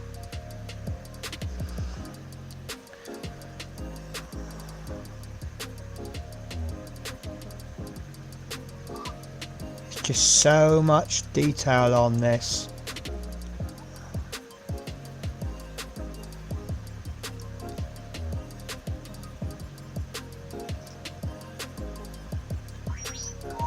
I think that might actually be about right, because you never get, well, my opinion is if you get perfect coverage on one coat, it's probably a little bit thick, and it always looks terrible on the first coat, doesn't it? Look,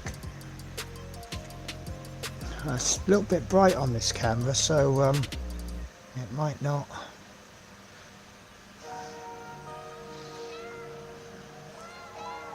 How's the volume, by the way, guys? I think I've set it for roughly the same as last time, but obviously if I keep doing it every stream, I'll get it right. I can't get in there.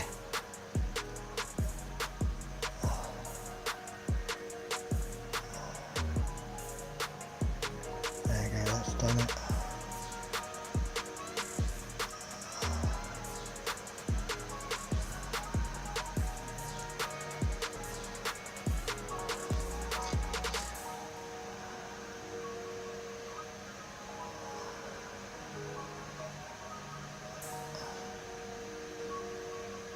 So I've decided what to do with this model when I've finished. I'm going to leave it on my boss's desk.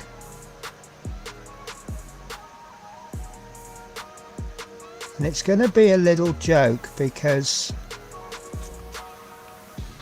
I might get myself in trouble for this, but some of our drivers are, how do I put this? Nothing wrong with their driving skills. It's other areas that they lack. I actually had an incident the other day, 2 days ago, not yesterday, the day before. I was driving towards Aberdeen. We got about 30 miles from Aberdeen, and there was the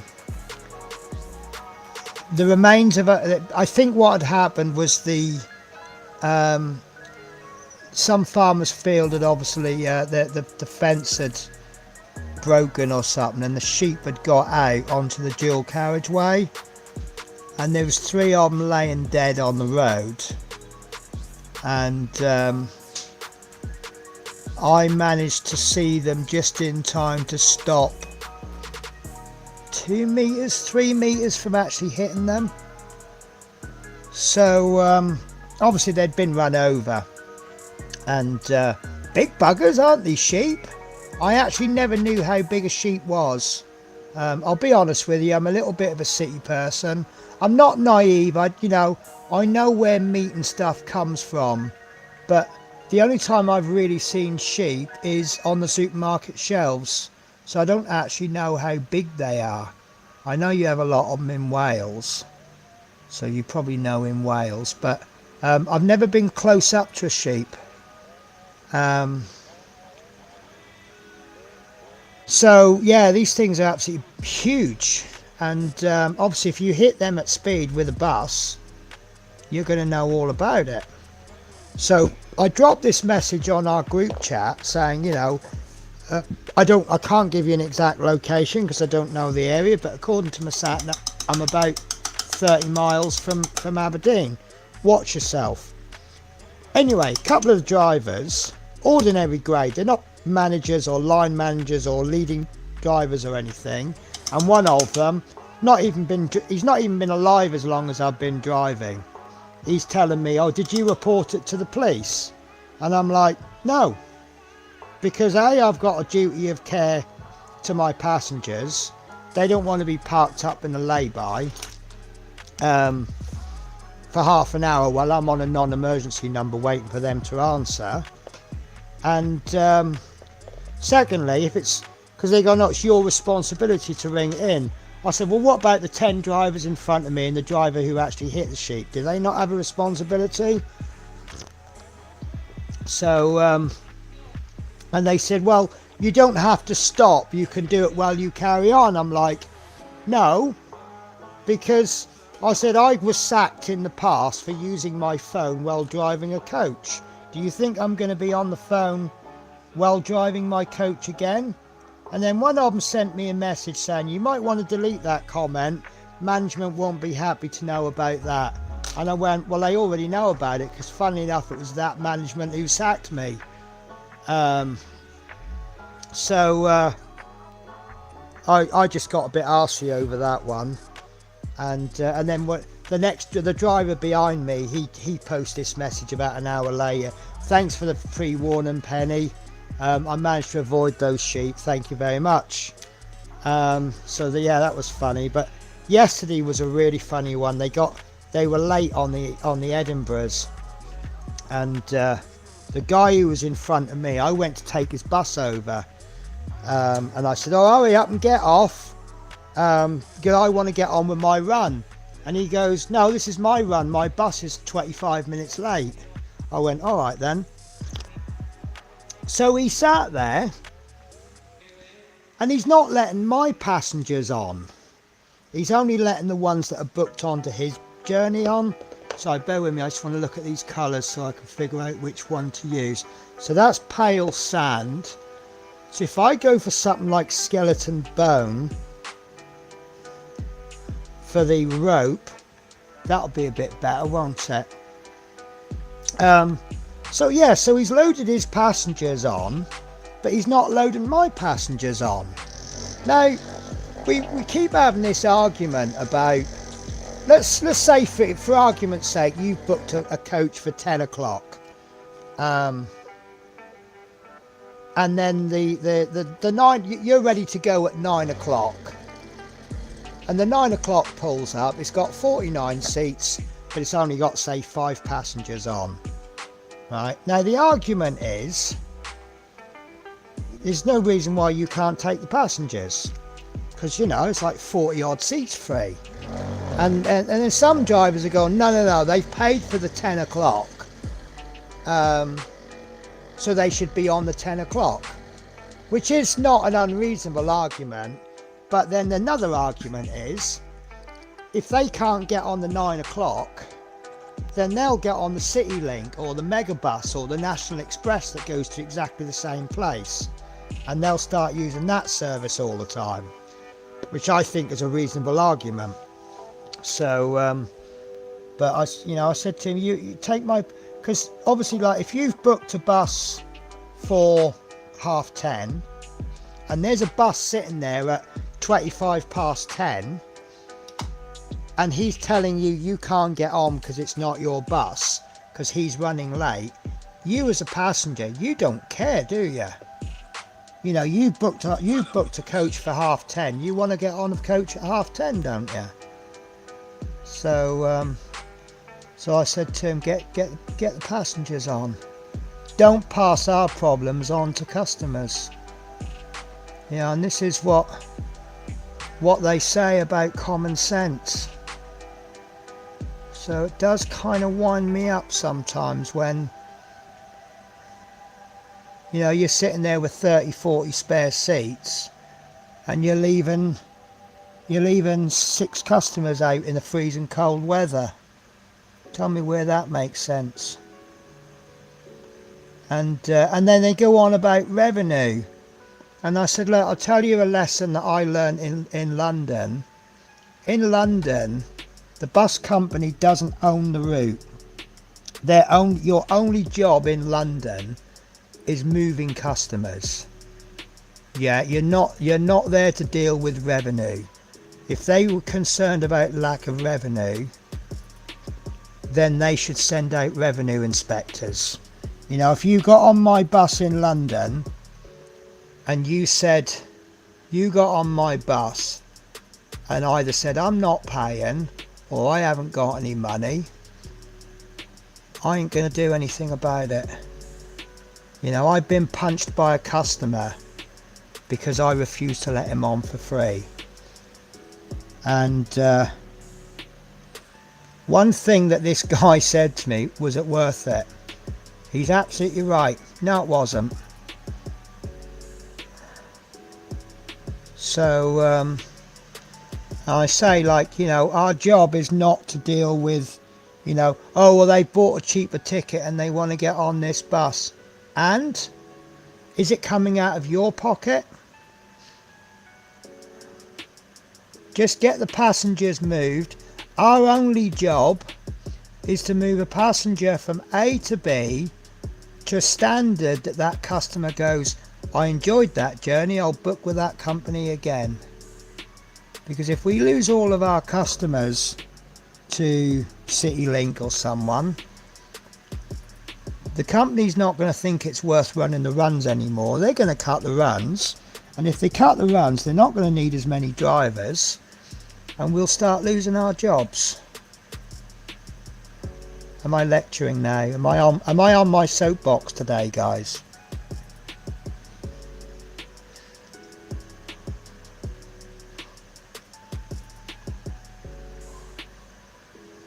I tell you what, I might be an old whinge bag today, but I'm actually really chilling out and enjoying myself. Now that this rope is starting to go in. And I think that is a good colour for the rope as well. What do you think to that, guys? I like that rope colour. Oh, he's got some around his neck as well. Joy! Because you can't beat painting rope around someone's neck, can you?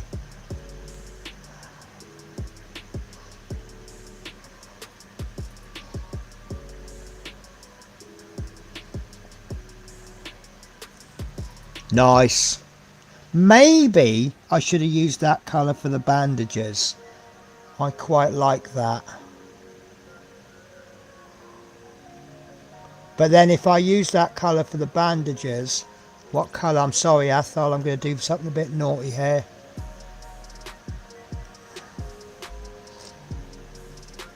I just felt I need to get that at that particular angle. Oh, by the way, guys, if you see me doing something that isn't perfect, please never be frightened to say, oh no, you want to do it this way, because as most of you well know, I'm not an expert painter. I'm pretty good at the basics, and then there's a couple of things that might be considered advanced that I'm good at, but I don't know everything, and I'm learning. And a lot of this is, what do they call it, muscle memory? So like the painting up and down, I know full well I should be doing that, but I don't. And if you guys are going, Penny, you need to be painting up and down, then that's fine. And then I end up doing it, and then it becomes, I need to be doing it without thinking about it. Right, there's a bit of a lump in there, and I really don't know what that is, so I'm just going to make out it's the rope, and I'll paint it as rope. It's one of those areas that to look in, you're probably going to have to pick the model up, and if you pick my model up, I think that's extremely rude. Touching someone's model for me is a no-no. Right. I like that. I am really liking that. Sorry guys, I'm a bit off camera. I think he is now overtaking him as my favourite element of the model. Right. Let's get a little touch more thinner in there. I think that paint's starting to thicken up a little bit. And I'll see if I can do some more of the rope.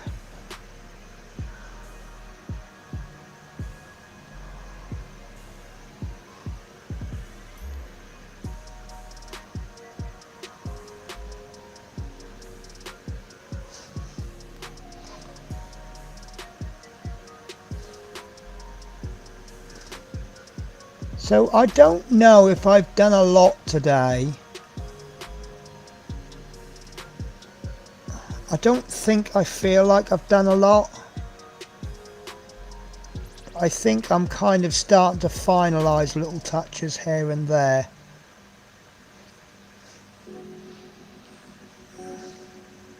I definitely need work on my areas that border something else, you know, like where I've painted into that rope, the skin where it touches the rope. But I think I've got away with it. I'm going to so enjoy doing that rope because it's quite nice rope detail. So what I'll do is I'll put a little touch of shade on it, and then I'll get a really small brush and I'll just touch the little highlights on it, and I think that'll look nice.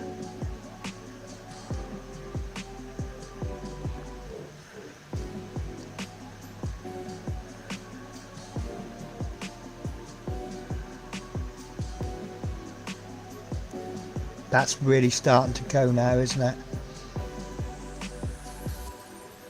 Right, I can't get right underneath this rope without painting that little tiny sliver of skin there, so I'm not going to bother.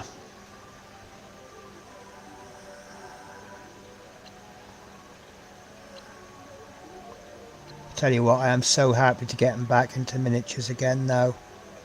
I can obviously when I pick a miniature to paint, I'm trying to sort of do it because, you know, that model will be good to do metallic on or something like that, and I thought this would be a perfect little model because I knew I wasn't perfect at skin, and that bell on his head is just perfect for obviously metallics, and I do enjoy doing metallic work. But now that I've painted this, I've now discovered little areas that I want to work on. So after I've done that dwarf figure, I'll look at figures that will push me into areas that I'm not so good at. Because if I do stuff that I can do with ease all the time, I think it's going to get a bit boring, isn't it? But I'm also now thinking about some models that I can use speed paints on, but not too many different speed paints. I don't want to have to go out and buy the whole range just to do a model. So if I can find something where I can chuck a couple of speed... Actually, I've just got a brilliant idea. As I'm not so good at skin, why don't I buy a couple of the skin tone speed paints, and then I can just slap a speed paint over it and then hit the final highlights with the actual paint. Sorry guys, I'm rabbiting away without looking at... Do you know what I really need? I need someone who's going to sit there and read the chat out as it pops up, and then I can respond to the chat while I'm painting. That is really starting to come together now, isn't it? Now I'm getting the rope detail in. I'm really liking that. Let me just finish this little bit in here, and then I'll do a catch chat up, I keep calling it. A chat catch up.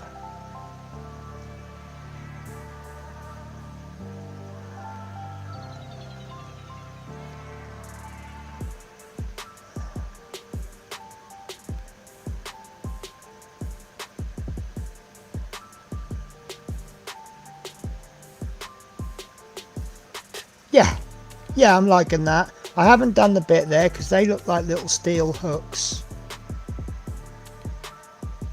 Yeah, liking that. And I'm also liking the idea of getting skin tone speed paints, because I think that that's going to make life so much easier. I'm not doing it for the speed. Right, so where are we up to? I'll go back to... Oh God. Hey Athol, not too bad, thank you. Apart from the Tau and the Orcs, whose body colours are different. We read that, didn't we? I think we're going to have a cold winter. It's snowing now and has stayed there so far. Yeah, listen, I'm South Scotland. Well, technically I'm West Scotland. But I'm south. Now I'm hearing about snow. I mean, when I was in Aberdeen the other day, it was supposed to have had snow. You can see evidence that there was snow, but it was more like a little light sprinkling. And other places are reporting snow. The grit lorries have been out in the area. I think it's only going to be a matter of time before we get snow in this area. So yeah, I think it's going to happen. Athol, yes Dom, after it leaves our shores it's going over to yours according to weather predictions. Oh, that's not so bad then, if it wants to go over to Dom and leave me alone. See, we learn something new each and every day, Penny. It's called growing logic. Yep. Jeff says volume is perfect, Penny. See, I'm all right, because if it's too loud I just turn my headphones down. But obviously if you turn your volume down, you turn me down as well. So Dominique says I'm going to bed until the next stream. You take care, Dominique. Athol says night, Dom. Daz Faulkner says how do everyone. How are you, Daz? Hi Daz, night Dom, sleep well and take care. Hi Daz, hi Athol, hey Daz.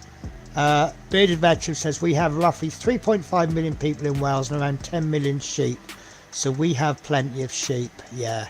How do Unseen and Jeff? Hi Mikey, how do Choverton? Hi Unseen, hi Jeff. And Scale Modelling Twins, hello, how are you? Hello Penny, hello all. Yay John. Hi John, hey Scale Modelling Twins. Love minis. Paint until you're blue. Well, the way my heating was going this morning, yeah, I'm already blue.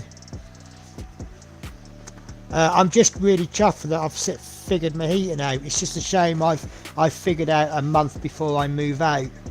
Tiffany Lewis says, hiya John. Right, so it's 11 o'clock. What do you say I finish this rope off? Can't leave that half finished, can I? And then I'll call it a day. And then that is probably be about 2.5 hours by the time I finish this.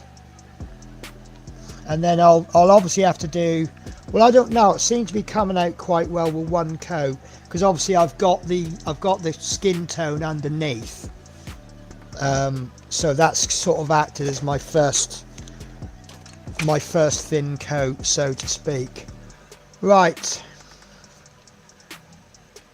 and see, that's what I mean. Can you see where I kind of flooded the skin tone, and it's actually it's shaded it a light colour. I'll see what this can do for a cover-up job. Yeah, okay, that's not done too bad, has it? I mean, when I do, I've just used the wrong colour. I'm an idiot. Why do I keep doing this? That's why it was thick, wasn't it?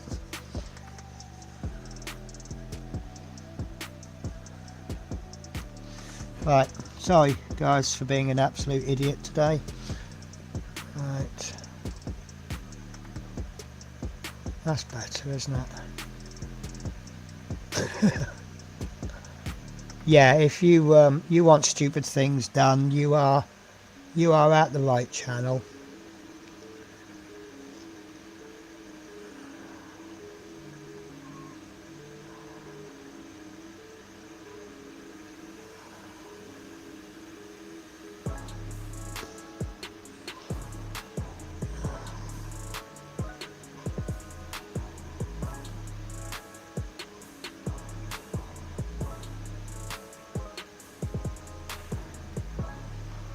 Yeah, I'm really happy with that colour.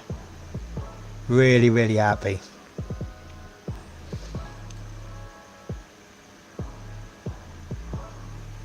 Oh, I'm at that little bit. I don't need to paint this actually. But, so when I printed this model off, I don't know if you can see it there and there. It's actually, you can see it's probably supposed to be a knot, but it's like, it looks like it's flattened. And I thought there was a problem with the Mini. It turns out it's not a problem with the Mini, it's actually the point where the bell rests. You won't see it once the bell is on, but it just stops that bell from wobbling once it's on. So all of this bit here, you probably don't need to paint it because it'll all be hidden, but this goes back to the you know, do you miss bits out that you can't see? I think Athol, your answer was, if I know it's there it gets painted, or something along those lines, and I totally agree with that 100%.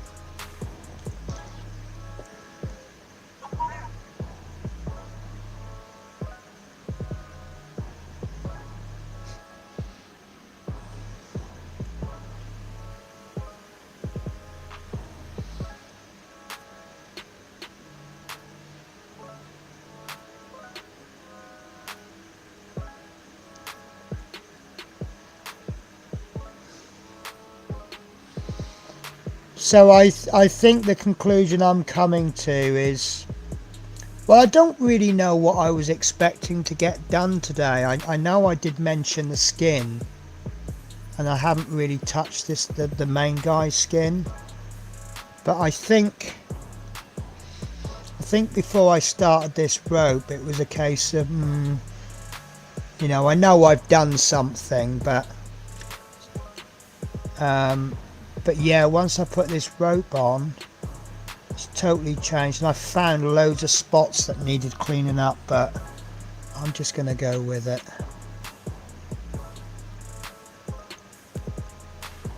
I'm going to check on my print in a minute.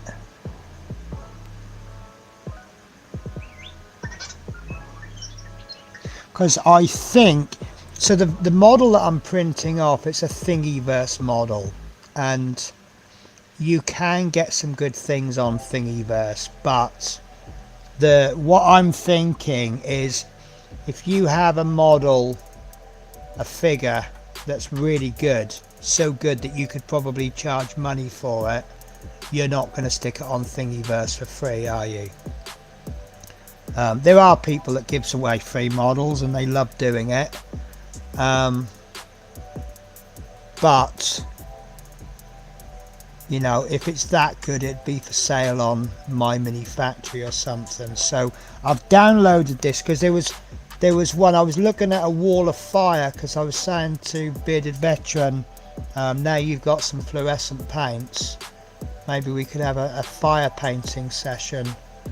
Because fire, you know what I said about there's beginner things that I can't do and there's advanced things I can do. Fire is one that I think I can do fire rather well, but I think most of you guys will agree painting there is skill involved. I'm not going to say there isn't, but a lot of it is just knowing the rules. And one of the things that people do a lot with fire is they paint the highlights the wrong way round, because when we're painting models we work from dark to light, don't we? We hit the highlights with a lighter colour, and with fire you actually want to go complete opposite. If you start off with your reds and then work up to the yellows, it just looks funny. And once you understand things like that, that's half your work done. Did I just dip my paint in the wrong colour again? I did. I can't believe I've just done that again. Twice.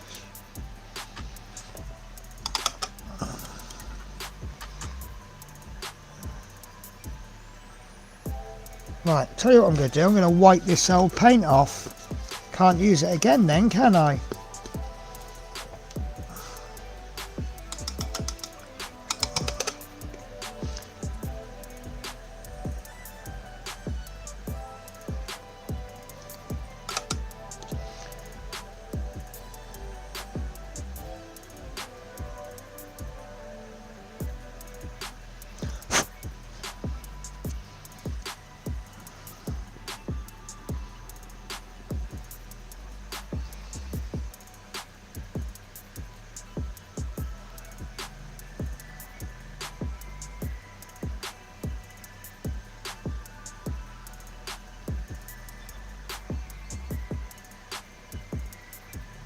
So with regards to the times of the streams, what are we thinking, guys?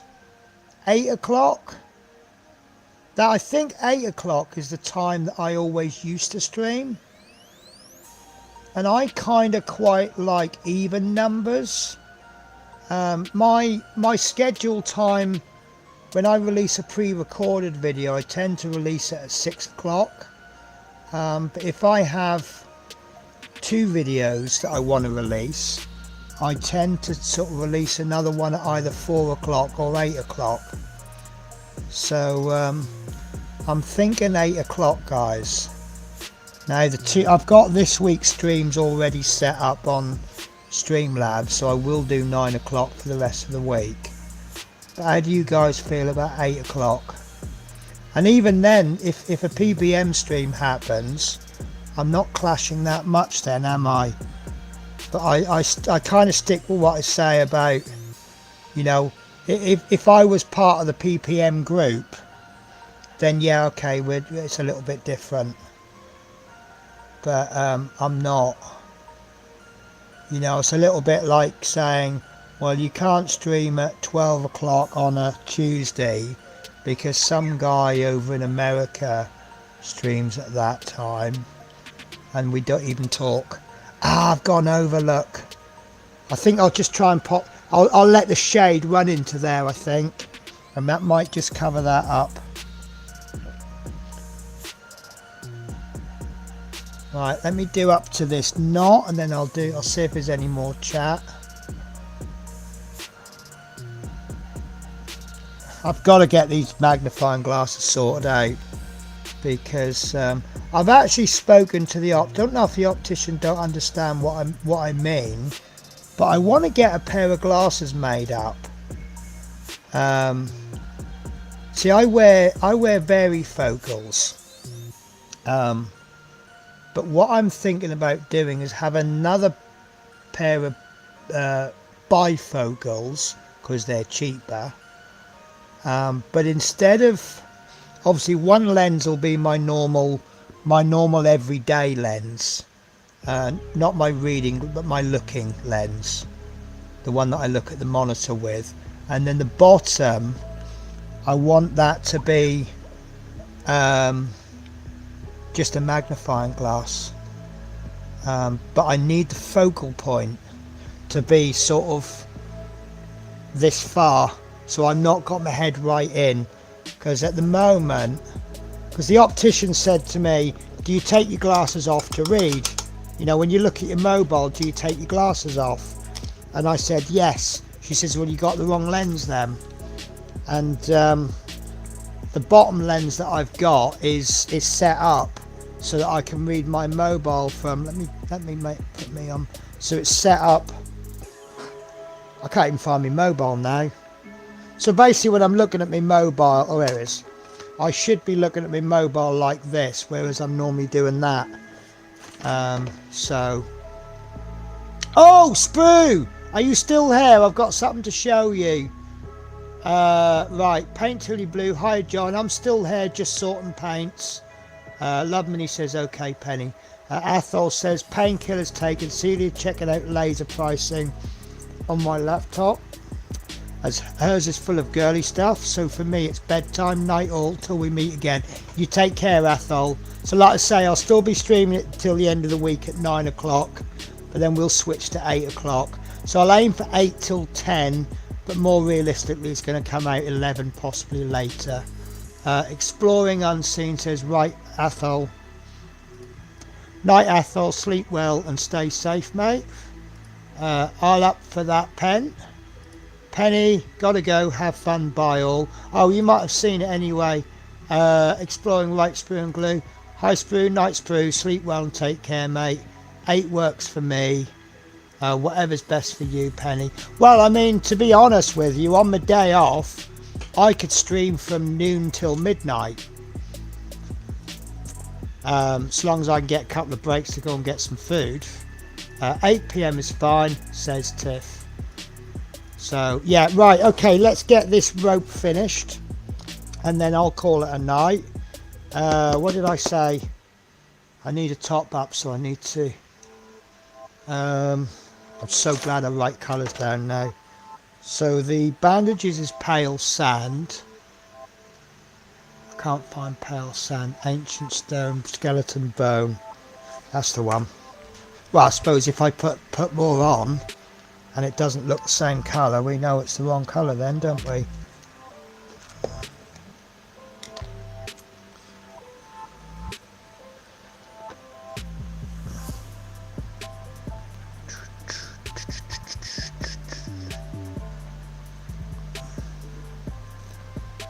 Mix that one a bit quick because it's full of bubbles now. Oh. Right, so just a few more oh, there's only one rope to go plus that little one in there. So Specky's off. Yeah, I'm a little bit disappointed by that bit there. Don't know if you can see it, just in there the white is, or the light colour's gone into the recesses, but you know, okay, it happens.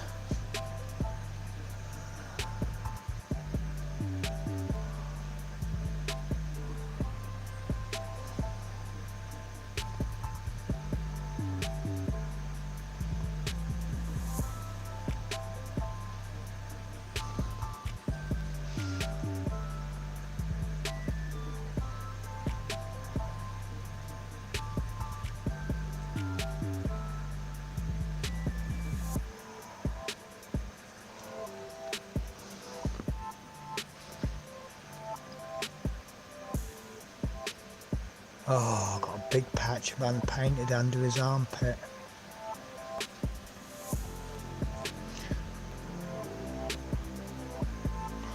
What I'm also thinking about doing in the future Again, this is another attitude change. I'm thinking about airbrushing some figures. When I first started miniature painting many years ago, I was one of those. I think one of the rules at painting contests was you can't airbrush paint miniatures. They won't accept them at competition level. But I used to kind of think that other than priming and laying down the main base coat, I didn't think it was right. But I've kind of had a change of heart years ago. But it's quite difficult airbrushing because you've got quite restricted space. You know, I couldn't airbrush that rope because I'll get loads of it on the skin. Right, I think that is the rope all done. Let me check everywhere else. Oh yes, there's some rope on the bell.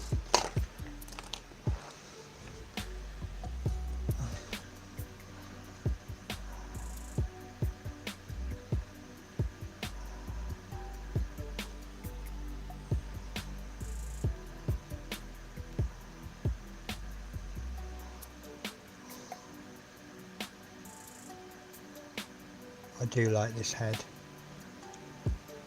Whoever thought of doing a bell for a head is part weirdo, part genius. But aren't the most genius people in the world got a certain element of weirdo about them? I'm struggling getting this rope.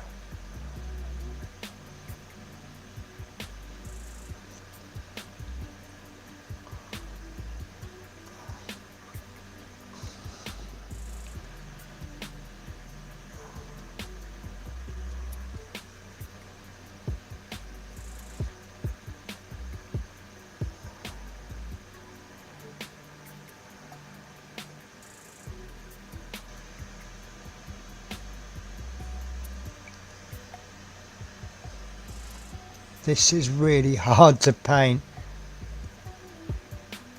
It's getting the brush in. This would be a little bit better if maybe they cut that part across the top.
I'm gonna email Melon or Streamlabs. I don't know if they're doing many things, updates on this, but we get voice notifications for certain events.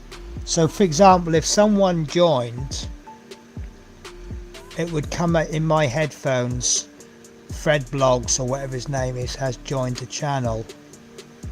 So I don't see why they couldn't maybe give a little ding every time someone writes a chat message and it comes into the chat. I mean, I'm so out of touch with computer programming, I don't know, but surely it's got to be similar, you know, upon notification play a noise.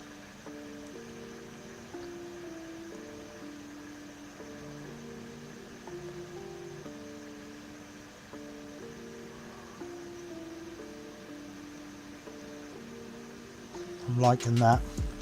Really am liking this now.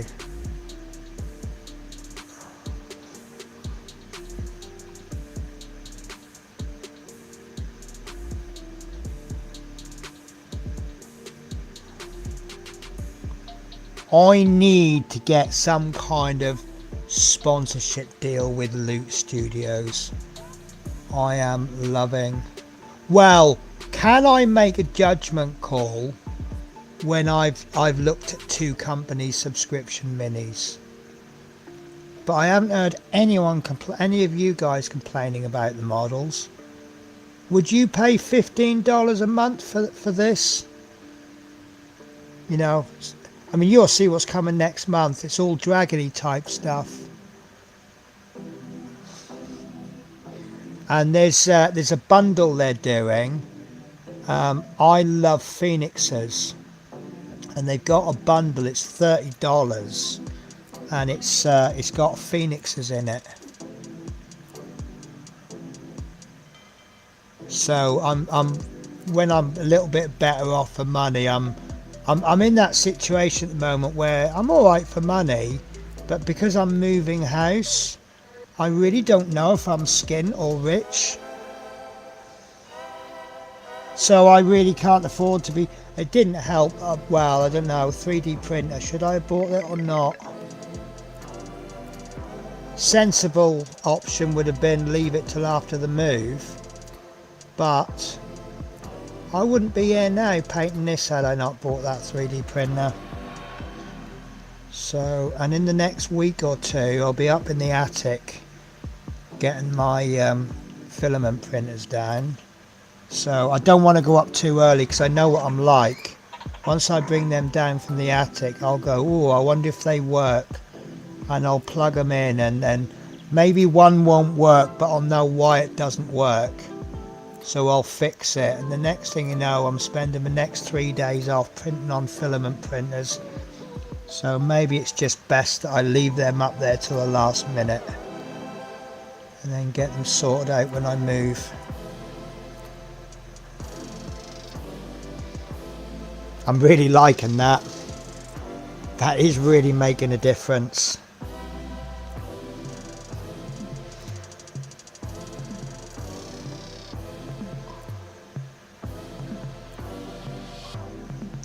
It is quite difficult to paint though.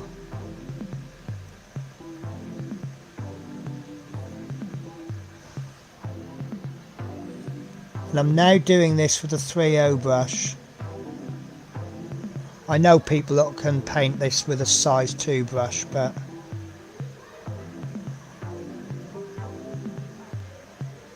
now either this chill music has got people in the background shouting, or there's something going on outside my front door.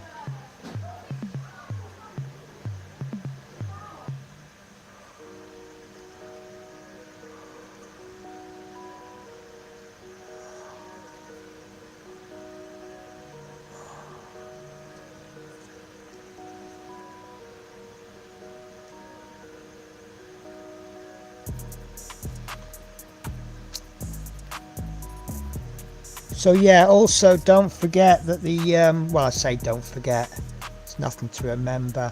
So the current Loot Studios bundle is the King Arthur themed one, and that has a dragon, which I cannot show you because it's in a box ready to send to someone. But I think that dragon is one of those go big or go home moments. So rather than print on 32mm, I mean, the one I've got in the box is a 32mm one, but I want to print off a 75mm one. But one of the pieces, and this is the real shame, one of the pieces doesn't fit on my print bed. So that is going to have to wait until I get my bigger resin 3D printer. But I'll be getting a filament printer before I get the bigger resin, because I've got a resin printer.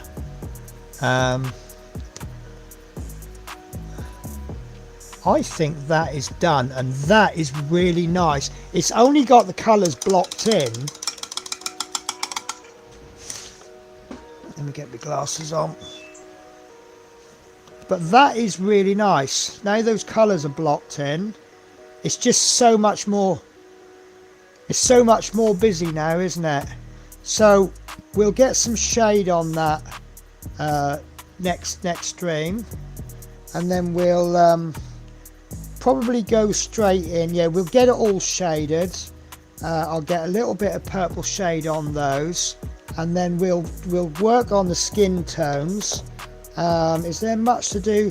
I think it's mostly skin and wood to do now.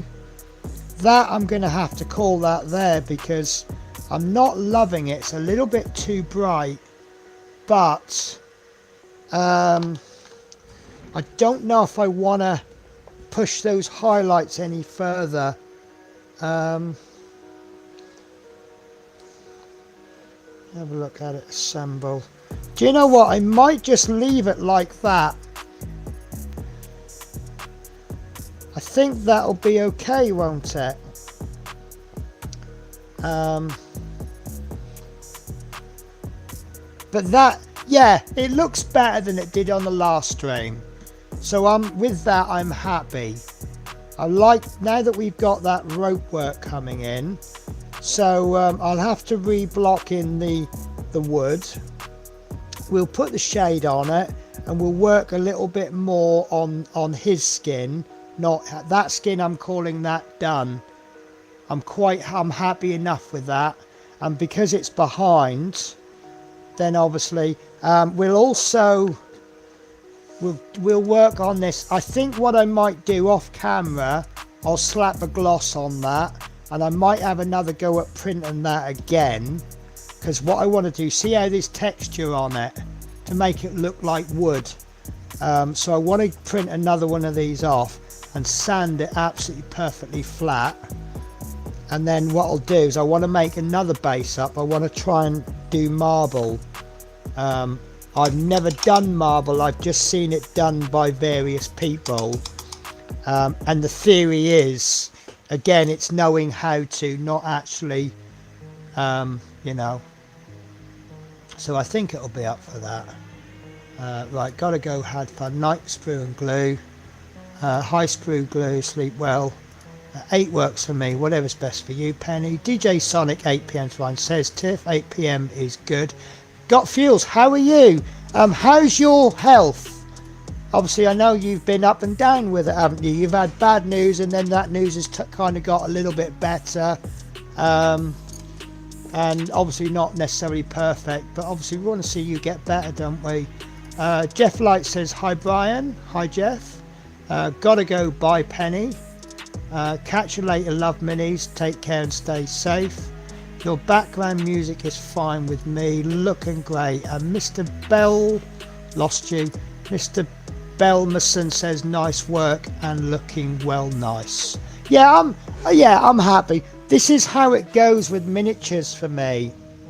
I paint a bit and I'm like, I'm not sure if that's going all right, and then I'll do another bit, and then I think it's all the contrast, isn't it? I mean, you look at the rope against that dark brown wood, it really makes a difference. And then that's going to get dulled down a little bit with the shade, and then we'll reapply the highlights, and I think it'll look brilliant. I think, well, it won't look brilliant. It's not going to win any awards. I'm a long way from winning awards, but you know, if each miniature I can paint is better than the last one, Right guys, I've been printing for over 2 hours. Do you want to have a little look at what I've been up to? I don't know if there's actually going to be anything to see. It's printing. Is that working? No, why is that not working? So, screen, entire screen. So this is what I'm printing. After talking, well, because is it yesterday? It must have been yesterday morning, maybe. Bearded Veteran Creates had some fluorescent paints come through on a mail call, and it's just in my head. One thing had led to another, and I said, "Oh, we'll do some fire if you want. You know, I'll show you how to do some fire." And it then got me. I was looking for some fire figures. Bearded Veteran says, "I did indeed." So there ain't going to be much to see, but I downloaded this figure. I absolutely love phoenixes. It's a bit of a personal reason. I don't know why that's come up in the screen there. So I scaled this up because it was quite small. That has actually been scaled up 287%. But it's a phoenix, and it's kind of a phoenix taken off on a bed of flames. Now, I've had a close look at it, and it looks okay. Given that it's been scaled up, you tend to lose a bit of detail, don't you? It's far better to create a model huge and then scale it down for the print bed. But I looked at that and I just thought, I mean, don't wow it, because I really don't know. I don't know if it's going to come out okay. I don't even know if this is going to be a successful print.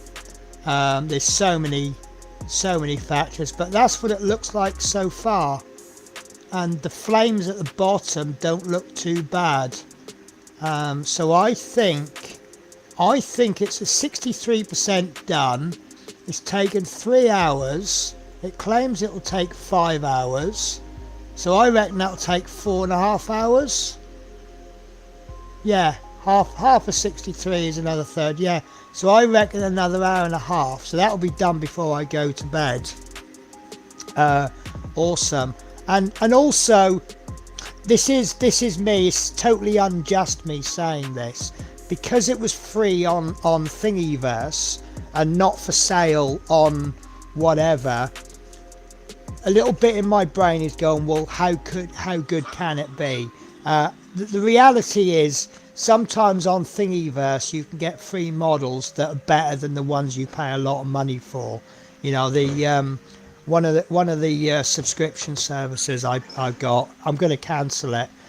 I really, they're not terrible models, they're just really not for me. And this is the thing. I said I watched 2 videos ranking these subscription services, and the guy who rated Loot Studios 6 out of 6, 6th place out of 6, one of the things that he said was, a couple of them, he says their models tend to be in this style which may not suit everybody. And obviously you interpret that as Loot Studios doesn't suit this particular person. Loot Studios is suiting me, but then I don't want models to play games with, I want models to paint. So what I'm actually after is, when they come out with a theme, next month's theme, I want that to be completely different from last month's.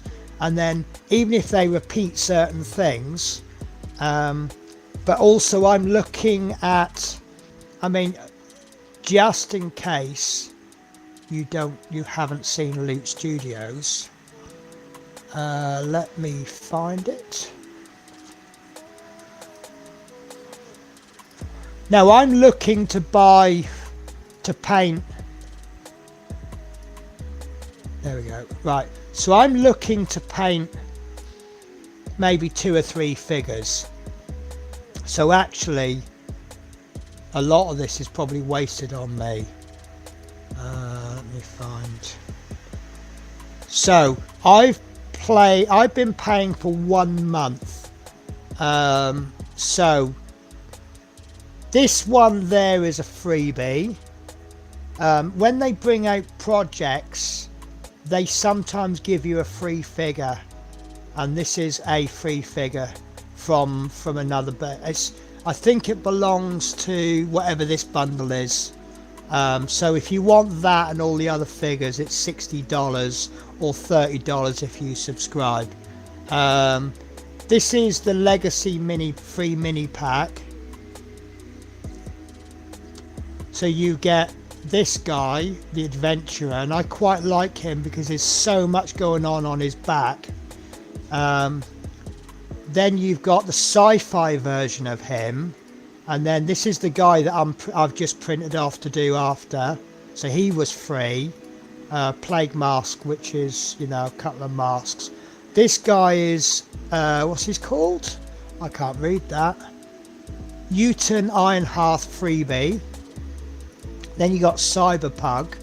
This is, we haven't got to the stuff that I've actually paid for yet. This is all free because I paid. Then we got this free mini pack. I can't remember what. I think this might be. Oh, this is just a couple of models, and I quite like these. So when I'm in the that one's a toad. Both of those are toads. And then you got a goblin warrior and a festering. No, you got this one, goblin scoundrel. So one day, if I'm in the mood to paint green skin, that guy's getting printed off. And again, still haven't got to stuff I've paid for yet. So this one, 3D Printing Hero, they do a free course only for subscribers on 3D printing. I'm early days on it, but I've learned all about the components of 3D printing, all the terminology, all these strange words and stuff. But they give you these to print off. I think they're doing a paint one as well. So you got this archer, you got a war troll. Now these two or this one you'd have already seen in the last bundle, and then you got this young lady. So that's just for signing up for their free course. This is the welcome pack. This is what everybody gets just for subscribing, and in month 2 you get another pack, and apparently you get something free in month 3, 6, 9 and 12. Now let me show you this. Right, so that is the house. Right, now obviously there's no scale there. Let me show you the instructions. So you can see the guy's finger, you see the guy's hands on top of the house. That's the size of it. That's the printing and assembly guide for the first floor. That is the walls for the first floor, and that's what the first floor looks like. This is the floor for the second level, and that's all the walls for the second floor, and that's what the second floor looks like, and that fits on top of the first floor. And then you've got all these pieces for the roof, and that's what the roof looks like, and that's the whole lot done. So I'm gonna enjoy printing that one off. As I say, we haven't got to the page. There's Gelgin again. He's a freebie. There's the Adventurer Sci-Fi Cyberpunk. Now this is from one of their, I think it's a Valhalla. This is Head Splitter, and they've also published a video on YouTube on how to paint him. But the guy who's painted him he's way above expert level. He's way too good for me. You know, I'm not fit to look at his shadow, let alone be in it. So that's all the freebies. This one is the pack that I got when this is last month's pack, so you get all of that. So these are the enemies. There's Bellhead that I'm painting now.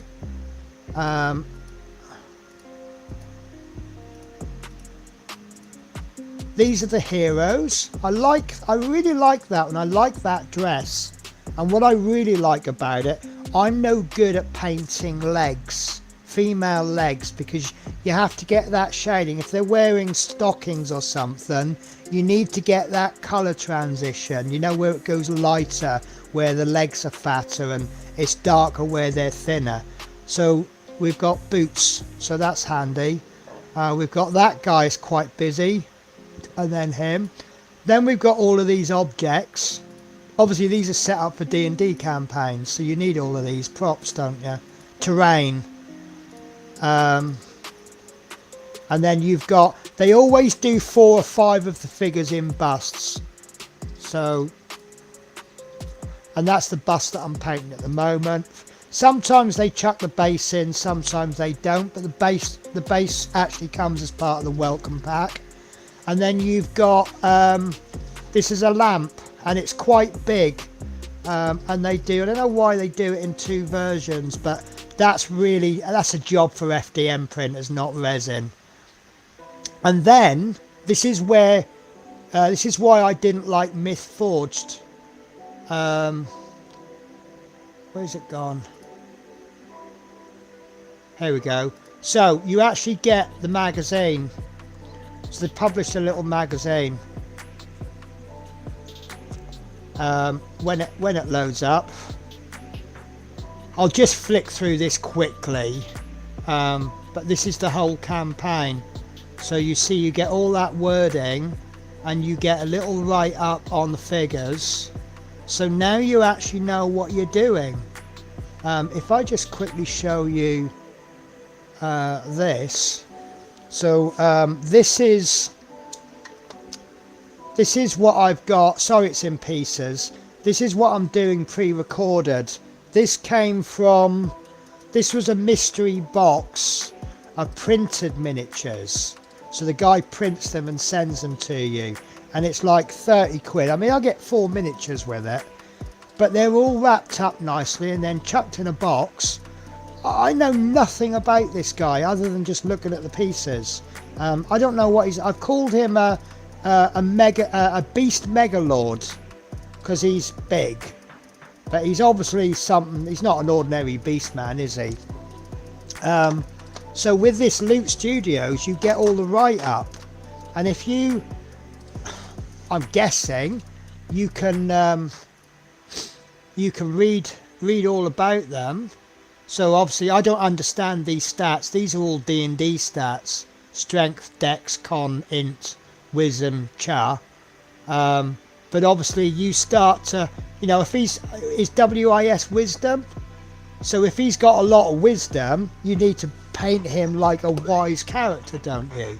Charisma, you know, you can paint them according to their stats. So that's last month's bundle, and then this month's bundle is the Arthurian Tales.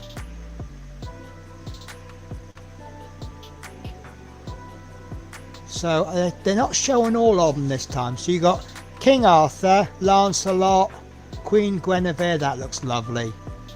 That, I'm really tempted to do that, because that swooshy bit coming off his staff, that's just crying out to do like fire, or, you know, variations of fire. Green, you know, fire in green or blue maybe. But yeah, and that one, I don't know if I can. Yeah, that's the best I can do for zoom. So that bit around the middle, that's actually the water. So what I'm tempted to do, I've already looked into it, I'm thinking about getting some clear resin, print that out in clear resin, and we'll paint all of her and just leave that little bit around the middle clear. Maybe put some dabs of like a really watered down shade, blue shade on it or something, and then just maybe dab the edges with white, and I think that'll look pretty good. Then you've got there's your dragon. Now he is huge, absolutely huge, and I've only printed him off on 32. And then you've got all of these figures. I mean, that's possibly quite simple to paint, because he's all armor, isn't he? He's armor with a cape. I think you can get a good look. Yeah, there we go. You can spin him round. So if I was good at, I mean, obviously if I'm good at well, actually I'll tell you why I'm thinking about doing him. I've just discovered, I've seen a little trick where those speed paints, if you put a silver speed paint on the metal and then paint the speed paint over the metal, it gives you a completely different result. So maybe just paint him all silver, slap the speed paint over the armor, and then do some work on the cloak, because I can do cloaks, but I need a lot of practice on it. You've got a questing beast there, and I'm thinking you've got this beast at the bottom half and a serpent at the top, but now you're going to have to blend the colours in from one to the other. So if I want practice on blending, that's a good model. He looks okay, so I could probably get away with my new dry blood and fresh blood effect paints.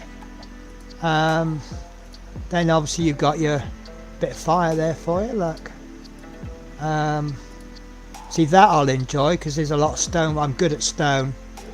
And then you got your busts. Obviously you're going to have King Arthur, aren't you? Queen, I like that one. I love the way it hangs over the base. And then that apparently is quite big. It's very big. It's actually it's a Game Master screen, so as you can imagine, it's got to be big enough for the DM to make his little secret notes that so no one else can see. And that's what it all looks like. So yeah, I'm happy. I mean, there's 2 months worth there. They also do. Oh, let me show you the. This is the sci-fi version this month. So you get to have a look, and they've. I think there was one figure on there that I like. I think there was a book nook or something. But that's what you get. So I'm sorry guys if I upset anyone. I really don't. It doesn't appeal to me. All the pew pews and stuff. Because I guess maybe because I'm a chaos player. I just think, get in there, look your enemy in the eye, and just beat the hell out of him. That's how you should be fighting in a game. I'm not saying real life. So you also get. Here we go, spoilers. So this is what's coming out on the 1st of December. So these are your heroes. And then, time to get excited, these are your villains. Now, this is a gargantuan dragon. So I'm guessing he's going to be roughly the same, sorry, Empress, that's going to be a female. So I'm guessing she's going to be roughly the same size as the dragon from the Arthurian tales. And there's quite a few dragony type. That's a medium dragon. That's a large dragon. That's a large dragon. So if you're into your winged beasts, that's the way to go. Let me show you. I'm really resisting hard to buy this. Class.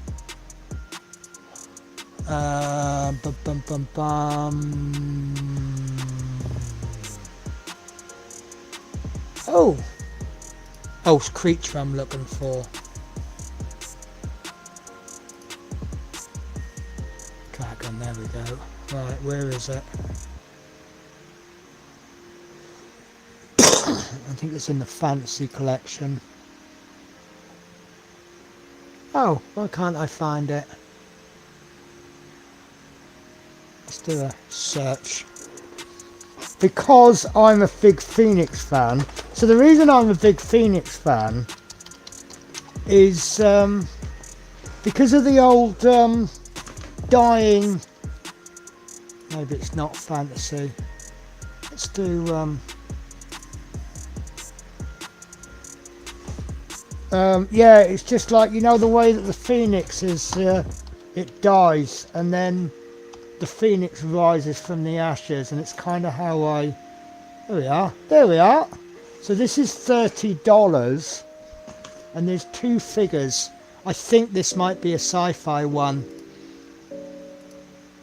So there's that figure, which, to be honest with you, just looks like an improved version of what I'm currently printing. But one of the props is this. That's 2 pieces, and that bounces on its beak. I think there is, yeah, there we go. Here's the YouTube video for it.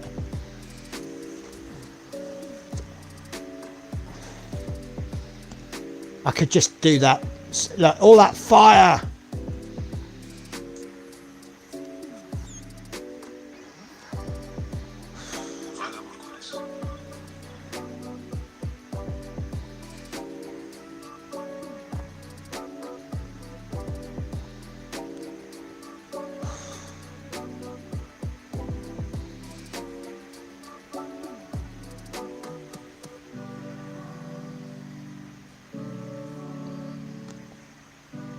There's the balance of Phoenix. How awesome is that Phoenix? So, yeah,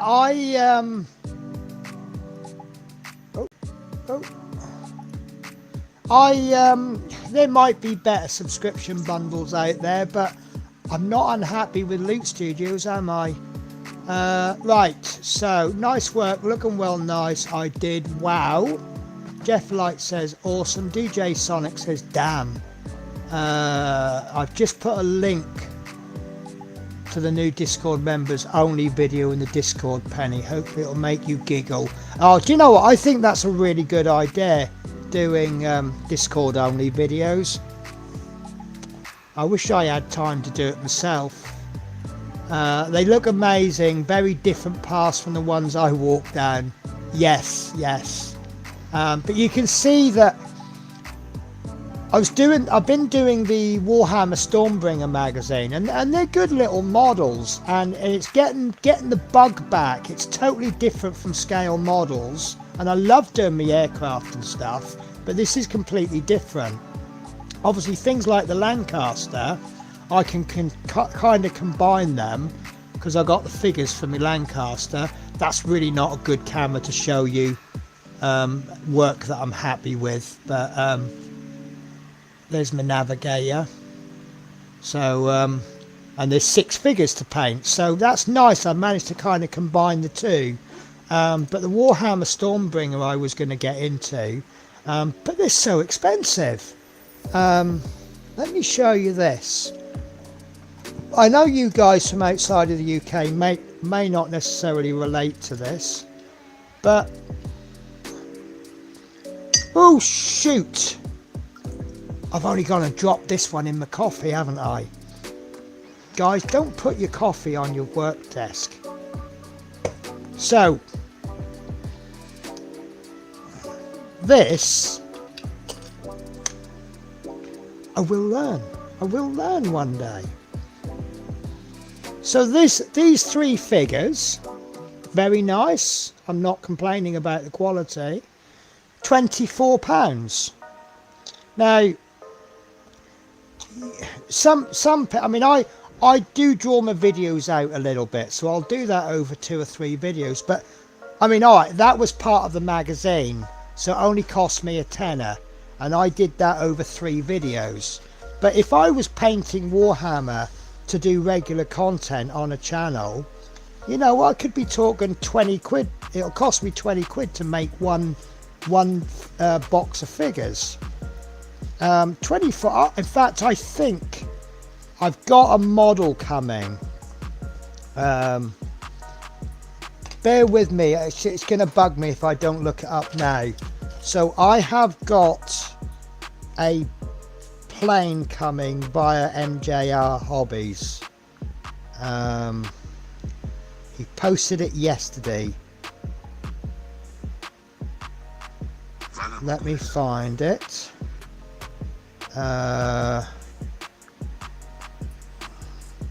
And I think this will really put things into perspective.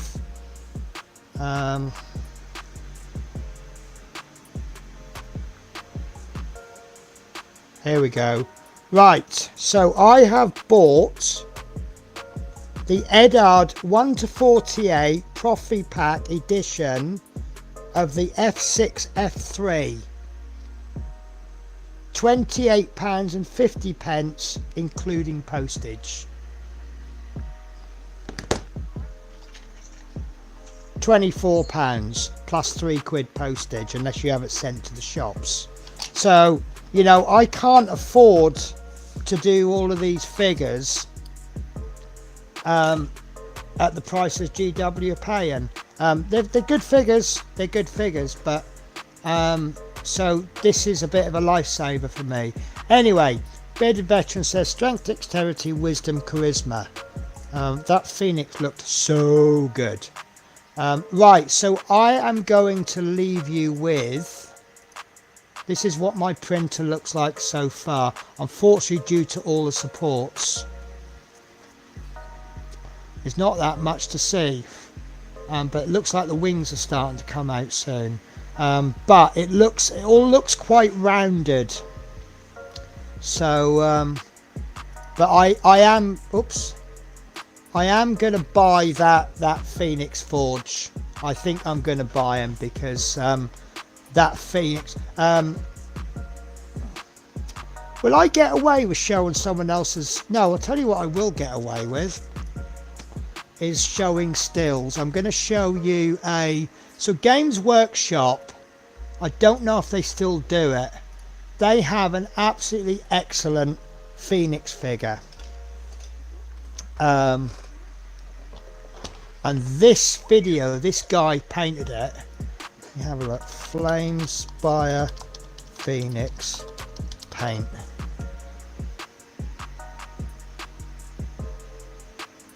There we are.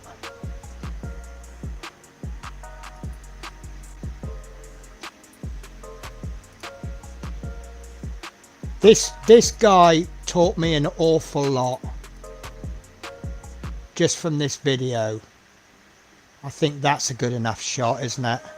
So you see where he's done the main Phoenix red and then he's done all the flames, and then when he actually he's got flames coming off the wings. Now what he's done, and this is the trick I learned off him, let me get rid of that, is to leave a little white border between the dark colour and where the flames start.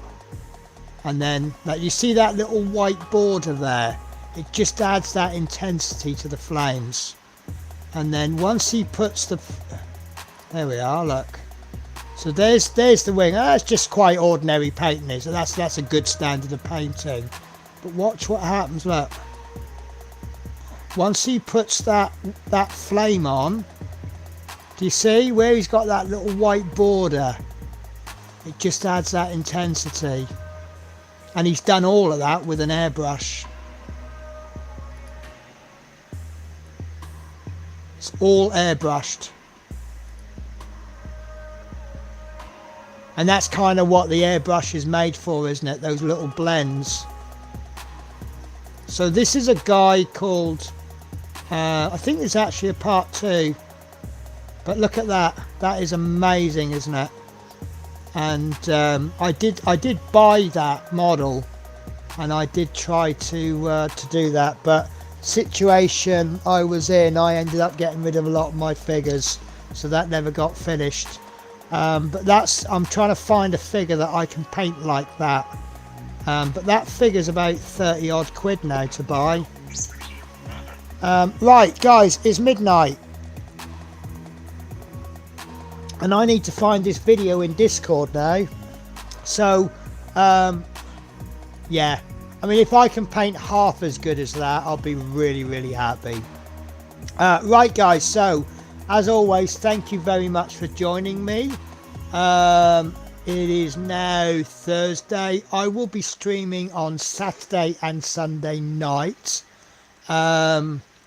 My next stream after next week will be the following Saturday and Sunday. I don't understand how I've got 2 weekends off, but there you go. Don't complain about it. So from the 30th of November we will go over to 8 o'clock, 8 till 10, which could spew over, but you know me. So yeah, as always, thank you very much for watching, and I will catch you in the next stream. Take care. Thanks for joining.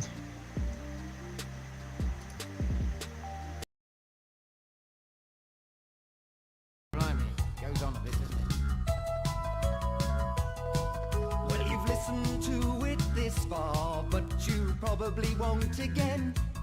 So we'll be taking even less care from now on. The singing might go off a bit, and the words won't have to rhyme. And there's no line here.